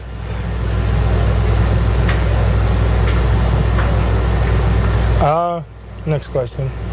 Oh, and come on, Lauren. Dylan and I were waiting to save that one for the end, for the big hurrah. I'm just kidding. We were, though. But it's fine. He's good. funny. I didn't realize how funny Josh Hines-Allen was. I'm he's been making me laugh this whole day. He's super personable. And look, I think he understands, having been here since, 2018, he understands the evolution of front office changes, head coaching changes, defensive coordinator changes. And he's been through it. He's been through so many things that now he has a different perspective than certainly a guy who's just come into the league, like a Jack Kaiser, for instance, who plays linebacker. All right, one more here from Josh Hines-Allen, asking about his defensive coordinator now, Coach Campanile. Definitely. Coach Camp has been awesome. He's never changed. I know everybody says the mentality, the personality, the personal person that he is, he's just a lot. He's a lot. But it's nice, because you step into that meeting room, you're going to expect one thing, and it's not just screaming. It's the passion. It's the love. It's the love of the game that he has. Calais always told me, man, if you want to be great at something, you got to love, you got to respect it. And so for me, he gives off that. He respects the game. He loves it. He loves the team. He loves the players that's playing for him. And that can only give us trust and faith that if we go out there and give him everything we got, I would love to keep seeing that upbeat. And when he's calm, that's when it's like, all right, somebody's about to get cursed out. That's my favorite part. When he's calm, it's like, all right, somebody's about to get cussed out. Yeah. we can't speak enough to the differences they've made both on the field as far as players and then the guys coaching those guys on the sidelines. Like the offensive coordinator upgrade, the play caller upgrade is drastic between Press Taylor and Liam Cohen.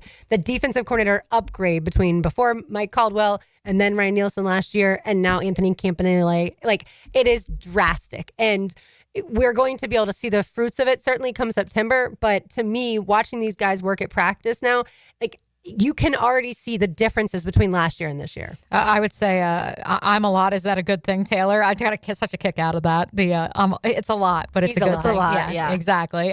Look, because yes, as Josh alluded to, a lot is made about Coach Camp's personality, the Italian of it all, the Joyzy. But at the same time, and I've heard this from not just Josh, but from other people in that building, he's the same dude every day. Yeah. And once upon a time when Andrew Wingard said that he would take a bullet for Doug Peterson, it was because Doug was the same guy, whether they won, lost, 6-game win streak, 6-game losing streak. At some point in time, that got lost in the last 18 months. The hope, as Josh just alluded to, is that does not get lost with this staff when things may go awry. Yeah, I think and you go back to when you're talking about what everything Josh Hines-Allen has been through in his time here since he got drafted in 2019. And I'm really glad that he had that year with a guy like Calais Campbell, because I don't think you can say enough good things about a guy like Calais Campbell, but you get those type of vibes from Josh Hines-Allen at times, like just that energy that Calais got, that personable side that he got.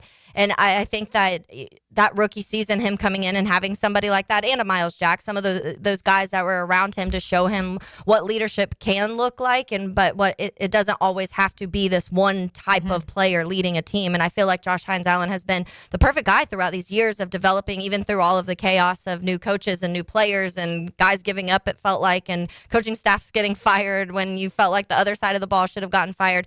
That's a lot of stuff to deal with within your beginning of an NFL career. So I'm glad he had people like that early on to kind of like at least have a little bit of a foundation of what it can look like if there's some sort of functionality. It has to be crazy to Josh. Like Calais could have been on this team this entire time. Yeah. The last 7 years. Like he still could be here. We would have been a much better franchise if that was the case. All right, we've got one segment to go. You are listening to a Helmets and Heels Big Chief Tower Monday on 10 to Nix on 92.5 FM. Some people call it X. What? Some still call it Twitter. Okay, I got it. Whatever you call it, it's the best place for up-to-the-minute Jags coverage from 1010XL. The joys of home ownership. Until the plumbing backs up, the AC goes out, or your septic system decides to act up. The good news? You don't have to call 3 different companies when things go wrong. Just call my friends at Duck Duck Rooter. They're your one-stop shop for plumbing, septic, and air conditioning, all under one roof. So whether it's a leak, a clog, or your system just won't cool, they've got you covered too. Don't take my word for it. Check out their 5-star reviews on Google. From the moment you call to the moment the tech solves your issue, you will receive first-class service every step of the way. Give them a ring at 904-862-6769 or visit duckduckrooter.com. Duck Duck Rooter Plumbing, Septic, and Air Conditioning. One call does it all. Have you got concrete or asphalt rubble piling up? Arcosa Crushed Concrete will pay you for it and recycle it. They're just minutes from Everbank Stadium on Talleyrand. Call Arcosa Crushed Concrete and get paid for what you don't need. ArcosaCrushedConcrete.com. Jumbo Shrimp Baseball is home this week at the newly renovated ViStar Ballpark. Tomorrow is Canines and Crustaceans Dog Day presented by Forever Vets Animal Hospital, followed by Wear It Home Wednesday t-shirt giveaway. Then it's Pride Night presented by ViStar and River City Pride on Coors Light Thirsty Thursday. Don't miss fireworks Friday and Saturday. Baseball all weekend. Tickets start at just $5. JackShrimp.com for tickets. Jumbo Shrimp Baseball, affordable family fun. Brian and Angela Wall here with Window World. You've heard us talk about it. Window World, the #1 window replacement company in the USA, selling over 1 million windows each year for the past 8 years. That's a lot of satisfied customers, and why J.D. Powers has awarded Window World Best in Customer Satisfaction 3 out of 4 years. Window World stands behind their slogan, simply the best for less. With Window World, you get top quality windows at a price that leaves more of your money in your bank account, and you get the absolute best guarantee there is in the window replacement industry. When compared to our competition, there is none. See for yourself. Call the competition. get quotes from them. But before you buy, get Window World's free estimate and compare the quality of the windows and the price. You'll see. And when your new Window World windows are installed and they're saving you money on your energy bills, if anything goes wrong with those windows, Window World and I will be there to make it right. That's my guarantee. Call Window World today. Start saving money on your new windows and your energy bills and take vacation with your savings. Window World, online at windowworldneflorida.com. Window World, simply the best for less. Thank you for your business. Window World also offers energy-efficient doors and siding. Big Chief Tire Monday on helmets and heels. Hey folks, Frank Frangie here reminding you the 4th annual Daly's Walk-Off Charities Golf Classic is right around the corner. We sure appreciate our friends at Daly's, always making it possible, and appreciate so many of you who have played over the years. This year, we're back at Deer Creek Country Club Monday, June 9th at 9 a.m. with tons of prizes, auction items, and an awful lot of fun. You'll even meet some of our young walk-off players. Just go to walkoffcharities.com for more information. Can't wait to see you on June 9th at the Daly's Walk-Off Charities Golf Classic. Hey everybody, Jennifer Marion with Randy Marion Cadillac in Jacksonville here to say hello, and we'd sure like to have your business. You know what? They're going to love the king of price. My dad believes in making great deals and having a great selection in stock. Cadillac XT4s, XT5s, and XT6s, and Escalades. The all-electric Cadillac Lyriq. CT4s and CT5s. Cadillac luxury and selection is just waiting for you. At Randy Marion Cadillac, Southside Boulevard, Jacksonville. And don't forget, tell them Jennifer sent ya. This is Mike Lynch, PGA golf professional. Take it from me. If you're dealing with an orthopedic issue, talk to the doctors at Southeast Orthopedic Specialists, where you're treated like a pro.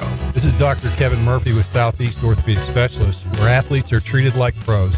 Thanks to all of you who have allowed us to be part of your recovery. Call us at Southeast Orthopedic Specialists if you ever have a need. Relieve pain and get back to life. Southeast Orthopedic Specialists. 1010XL is the home of Gator Nation and the Gator Bites podcast presented by Southeast Orthopedic Specialists. I'm Hacker, and we keep you connected with the University of Florida all year long. Get Gator Bites where you find podcasts.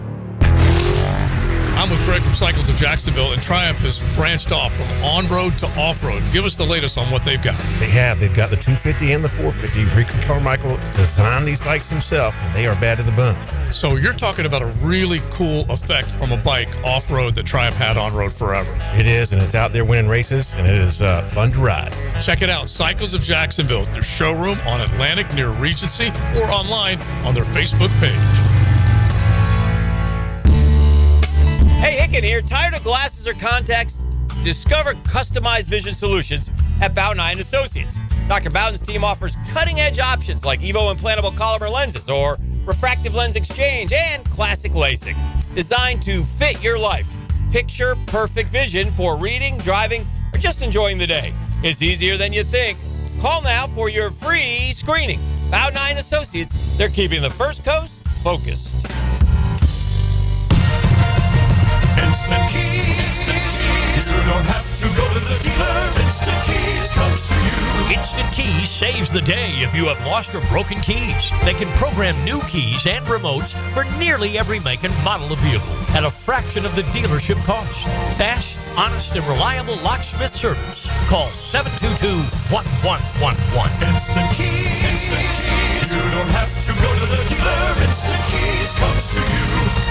With 50 years of fabrication expertise in towing products, the family at Cannons of Jacksonville can repair or install precisely what you need to tow with confidence. Visit cannonsofjacks.com, where quality and customer satisfaction collide. 1010XL is presented by Farah & Farah, exclusive injury law firm of the Jacksonville Jaguars. Protecting you and your family. Call 396-5555. Jacksonville. Now the cool down with Donovan Air, Electric and Plumbing, keeping Jack's cool since '87. I am stunned. I am stunned that while, yes, it is Jacksonville Jaguars OTA, first time Lauren Brooks got to be at a practice this offseason, that it has taken us an hour and 36 minutes into the program to get to one Jack Caglione getting the call to the majors. Hit it, Dylan Denmark. All right, seriously, how do you feel? You feel a little tired because you've been doing a lot of stuff. I mean, you've been doing outfield stuff, and you've been taking your ground balls. And resting and working, but it's been good. So you think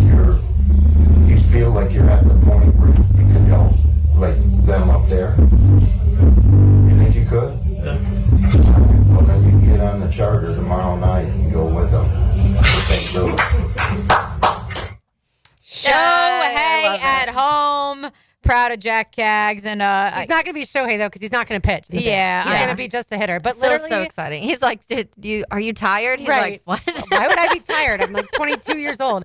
I just looked at the rundown for last Tuesday, and I had in capital letters, what are the Royals waiting for? Call up Jack Caglione. He has hit 5 home runs in 1 week. The Royals outfielders had entered that day over the weekend with 7 combined homers this season. For people who don't remember, he played for the Florida Gators, made it to the Final Four in Omaha last year. He is a much better hitter than pitcher. We saw him pitch in person in Gainesville last year, and he did well that game, but there were times that he just couldn't locate. To some of his stuff. Yeah, I've been avoiding speaking about baseball because the Florida Gator baseball team in Pensacola had a really rough day yesterday. SEC had a rough weekend. Oh, for sure. After Liam Peterson had a really rough day on Friday, Aiden King was a complete and total stud on Saturday, and of course we're proud of him because he's a local product. He pitched 8 innings, and his stats were off the charts.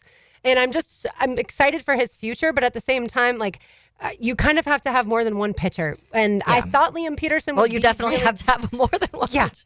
I thought Liam Peterson would be really, really good, and I'm disappointed that the way things ended for the baseball team because, again, on Friday, Florida lost to East Carolina by a ton, and then yesterday also lost to East Carolina by a ton. But at least Aiden King is a guy that for next year, because he was a freshman this year, for next year will come in, and I think definitely have something to look forward to with him for sure. Absolutely. Yeah. And that's real quick because some of the numbers for Kaggs, I was looking at it. So he's batting in his time between double and triple A in 50 games. He's batting .322 with 15 home runs and 56 RBIs in 50 games. But this one is crazy too. It goes through at his time in triple A. He had a 93.3 mile per hour average exit velocity. The MLB average is 89.5. He has a 58% hard hit rate. The MLB average is 41. 343 average fly ball. The MLB average is 315. 421 average home run. MLB average is 394. So I feel like he'll be pretty comfortable. Also of note, and look, there's a big difference between double and triple A in the majors. Do you know how many current players on the Royals roster have hit more than 10 home runs? More None. than 10? Yeah, zero. I would guess zero. Zero. How many have a batting average above 300 that actually play every day? One. Yeah, I really, that's why I said I don't know what they're waiting for. Yeah. Like at some point in time, you have to make the decision that the whole arbitration and control and all that stuff doesn't matter, and you need this guy on your baseball team. Taylor can speak to that with the Cubs, man. They've hurt my heart so many times with that. I like the Royals post too when their like announcement and it says jackpot, but it's like JAC pot. That's cute. And look, our friends out in Kansas City, I'm very happy for the folks at KC Sports Network because they need something besides the Chiefs to nauseate over. Which, speaking of, look, those people in Kansas City have been so deprived of star talent and championships. I feel awful for them. But seriously, I am very excited to see Bobby Witt Jr., Jack Caglione, because, look, the Royals, in my estimation, I think you both would agree with this sentiment, have not been relevant since they won the World Series in 2015. Yeah. And that was a decade ago. I know it makes many of us feel old. It does. That was 10 years ago. And the fact that Patrick Mahomes, best player in the NFL arguably right now, is out here like tweeting, losing his mind. He's so excited about Jack Kaggs. He should be. This is good for the sport. This is good for the cross promotion. This is good for baseball being in the mainstream because he is a player because of his skill set, whether he's pitching or he's hitting, which he's only going to hit, but still he can be marketed properly to a mainstream national audience, not just the micro within Kansas City. He's a guy that is one of the most talented hitters to ever come through Gainesville and Kevin O'Sullivan's program. Good company. That is unbelievable because of the success that Sully's had. Now, look, if I say Kevin O'Sullivan's name right now, there are a lot of people unhappy with him because of the diatribe that he unleashed on some of the Coastal Carolina crew yesterday. We're not going to get into that. Goats on YouTube wanted to know why he isn't the pest of the day, by the way. Well, he's my baseball coach, so I'm incredibly biased. But look, he's a fiery guy, as Sully is. And Kevin O'Sullivan is a really good baseball coach, but he also sometimes loses his mind. He's not the only baseball person, by the way, that loses their mind. Baseball coaches, a lot of them lose their minds. Tony Vitello for Tennessee. Link Jarrett got ejected in the second inning yesterday, the head coach for FSU, which FSU, of course, I was rooting against them, but they ended up winning and advanced to the Super Regionals, beating Mississippi State. But Joe Madden used to get ejected once a week. Oh, yeah. The chippiness that you saw is wild. By the way, this is a softball question I had for y'all. Okay. Uh-oh, here we go. So bases are loaded. This is not a Gator softball thing. No. Are we talking about the touching the home plate? No. That's a technical thing that I understand that happened between Tennessee and Oklahoma. But someone didn't touch? She said she did. They said that she didn't. Her teammate pushed her back. She did touch it eventually. They ended up winning the game anyway. Tennessee did. But, and by the way, we have Texas, Tennessee at noon. When is that game? Later this week. And then we also have Texas Tech, Oklahoma at 7. But I need to check what day those are. But so, okay, bases are loaded. This was in one of the World Series games or the weekend. I just don't remember what the teams. But the bases are loaded and the pitcher walks the next batter. So if you're the batter, you're walked. That is a walk. Oh, yeah. And it's the bottom of the 7th. And so it is a walk-off walk. Yeah. Okay, following along. If you're the batter, do you do a bat flip? No. Okay, the batter did a bat flip. Oh, no. Not a back flip, a bat flip. She did not get getting the hit. Walked. She got walked. Yeah. And yes, that they won the game. Yeah. Yes. But she just got walked. She didn't actually, other than having a good eye, like she didn't actually get the hit. Yeah. I don't think you can bat flip there. She should have just like walked it out too. I mean, you can dance, you can celebrate, you can do whatever. Yeah, that's interesting. I don't think you can bat flip in that situation. No, I'm okay with it. I'm okay with it. Of course you Makes are. Makes anything softball that's fun about, again. Anything that's more about that person and Hijinks, narcissistic, you are going to take it. Hijinks, And I'm all for bat. exactly. I love bat flips. I love bat flips when you hit in a the grand right slam situation or a home run or a walk-off hit, even if it's a walk-off ribby and it's a single. I don't care, bat flip, but you walked. Yeah. Anyway. It's a game-winning run. It is, and everybody gets to have their different The opinions. bat wasn't even used. That is correct. That is exactly why I took umbrage with it. I wish I could remember the two teams that it was. I want to say maybe it was in that Oregon game. I watched so much college softball and baseball this weekend that it all starts to run together, especially when it's not your team, because if you missed it, Florida Gators are out of both softball and baseball. And yeah, the championship series for softball starts on Wednesday, so we will have those coming your way. A couple other things to get to. Scotty Scheffler wins again. No surprise. Yeah, I didn't even know that. I didn't even know that. Well, basically, I missed that. If Scotty Scheffler tees it up, he's most likely, it feels like, going to win. Yeah, you could have played that one off, Taylor. You could have been like, oh, it's Groundhog Day again. Yeah, right. Cool. What Yeah, water's wet. Scotty Scheffler won again. No, I know I felt the drill question of the day poll when they asked what was the best thing in sports this weekend. I thought Scotty Scheffler and just this idea of, look, well, in the words of James Gladstone, time will tell how history views Scotty Scheffler. This idea of on a moving day, he will find his way to the top of the leaderboard. And then once we're through 72 holes, I mean, I don't want to say the tournament's over. Well, 72 holes, the tournament is over. Point being, we get through Saturday, and then Sunday he just cruises while everyone else falters around him. And he does just enough. He had one bogey the entire tournament. To be clear, this was dominance from Thursday through Sunday. But the idea of he just holds on. And as everybody else is slowly fading into the back of the pack, bogeys, having to take risks to gain ground on the rest of the field, Scotty Scheffler just hangs out on a Sunday. And collected. Yeah, Saturday, I think Griffin was at 10 under. Uh-huh. He had 3 birdies in a row. Then he followed it by 3 bogeys in a row. Yep. And Sky was just going par. One Right. birdie, par. And he did the same thing Sunday. Yeah. And then Griffin was 2 shots off the lead at one point, and then you look up, and then he's 4 shots off the lead because of a double bogey, and it's like, well, that tournament's over. And it's so different in my estimation compared to Tiger, because like Tiger, it was like the pedal, like the foot to the pedal, Always, like crazy, winning by 10 strokes, and you could even make the argument that the glimpse of greatness that was Jordan Spieth, that 2-year run, and even Rory McIlroy, 2011 to 2014, similarly, they were just dominating guys. Scotty Scheffler is dominating without even having to press the accelerator all that much.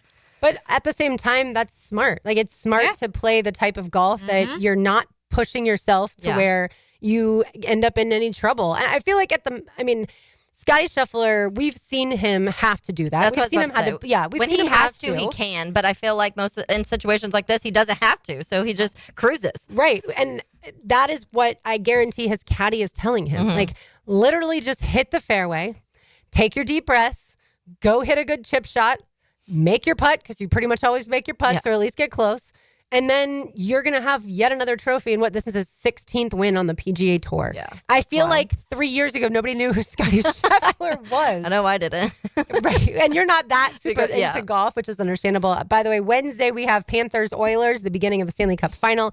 At 8 p.m., the puck drops. And then on Thursday, 8:30 p.m., We have the Thunder playing host to the Pacers. How did you feel, Mia, about Halliburton not winning MVP? I had a whole conversation with RJ before the show because I was like, should he have? And RJ pretty much said if it was for the playoffs MVP, then he probably should have. But if there was this series, then he shouldn't have. I'll make a joke that will go over some people's heads, but Taylor's going to start cracking up. Pascal Siakam survived Greg Doyle on Friday night, and so therefore he did Thursday night. So he survived that post game interrogation by one Indy Star columnist, and so.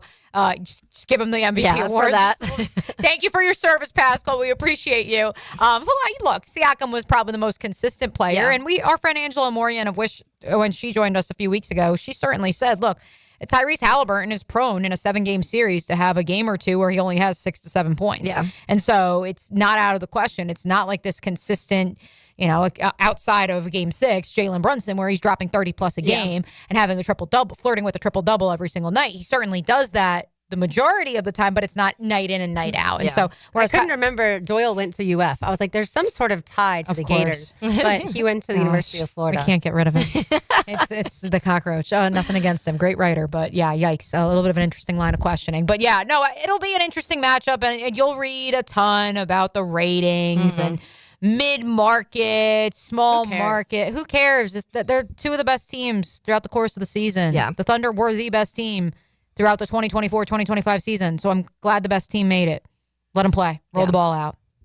Yeah, the video was just a little awkward. Like, it felt, the one where it's like, did Halliburton think he was winning? And I'm like, poor guy. Well, speaking of people who love themselves, Tyrese Halliburton is, there's nothing wrong with that confidence, bro. Yeah, go for it. Yeah. I thought you were about to say Joe Cowart because he walked in. I thought too. I was like, I'll just give a baseball. I'm talking about Tyrese. Come on now. Both of the top seeds, by the way, in the regionals fell between Vanderbilt being beaten by Wright State and Texas was defeated by UTSA. This is only the second time this has ever happened since the national seeds were introduced in 1999. It happened in 2014, and then it happened this past weekend. So there you have it. All right, let's say hello to Joe. Now, the 2-minute drill. Serviced by Cool Cats Heating and Cooling. Locally owned and operated. We're your neighbors. CoolCatsJacks.com. The coolest cats in town. I saw you this morning. Yep.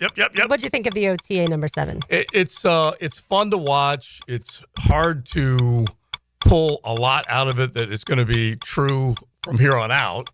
I like what I'm seeing. I like all the activity. A little havoc is good for me if you see guys that get just a little chippy, but the energy's there. There's some playmaking that's being made, but I sat there with Tommy Mack a bunch and just sat there and tried to excel it with him, and I'm like, okay, wait a minute, what just happened? That type of stuff, because it moves fast, which was great. I loved it. More importantly, how was your well-deserved vacation? With what now? Didn't you have vacation last week? Yeah, I was the week before. 2 weeks ago. Yeah. Sorry, I don't think we've had. all have been like kind of. I honestly don't think we've had you in for crosstalk in the last week plus. So I didn't even get to ask. I'm coming back from the Bahamas and then going to Nashville at the end of the week. Okay. And I'm going to be a roadie.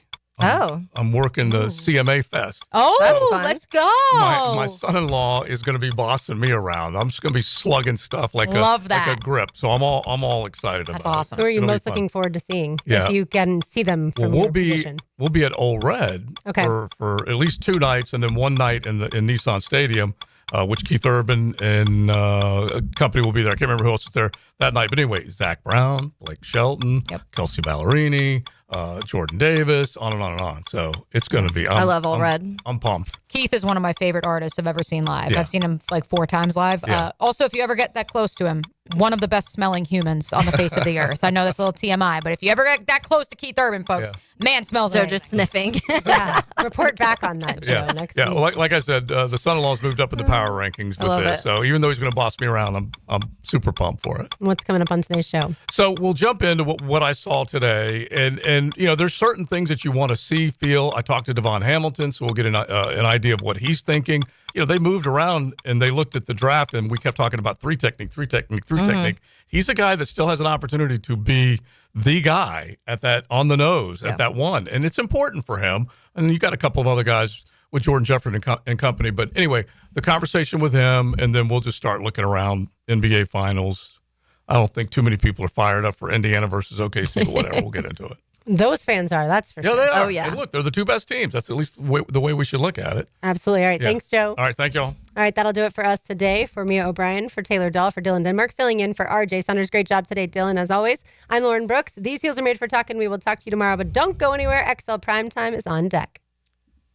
When you want action, Jacksonville on the move here. First drive of the game. it's 1010 XL. If you're a Jags fan, you better get your popcorn ready.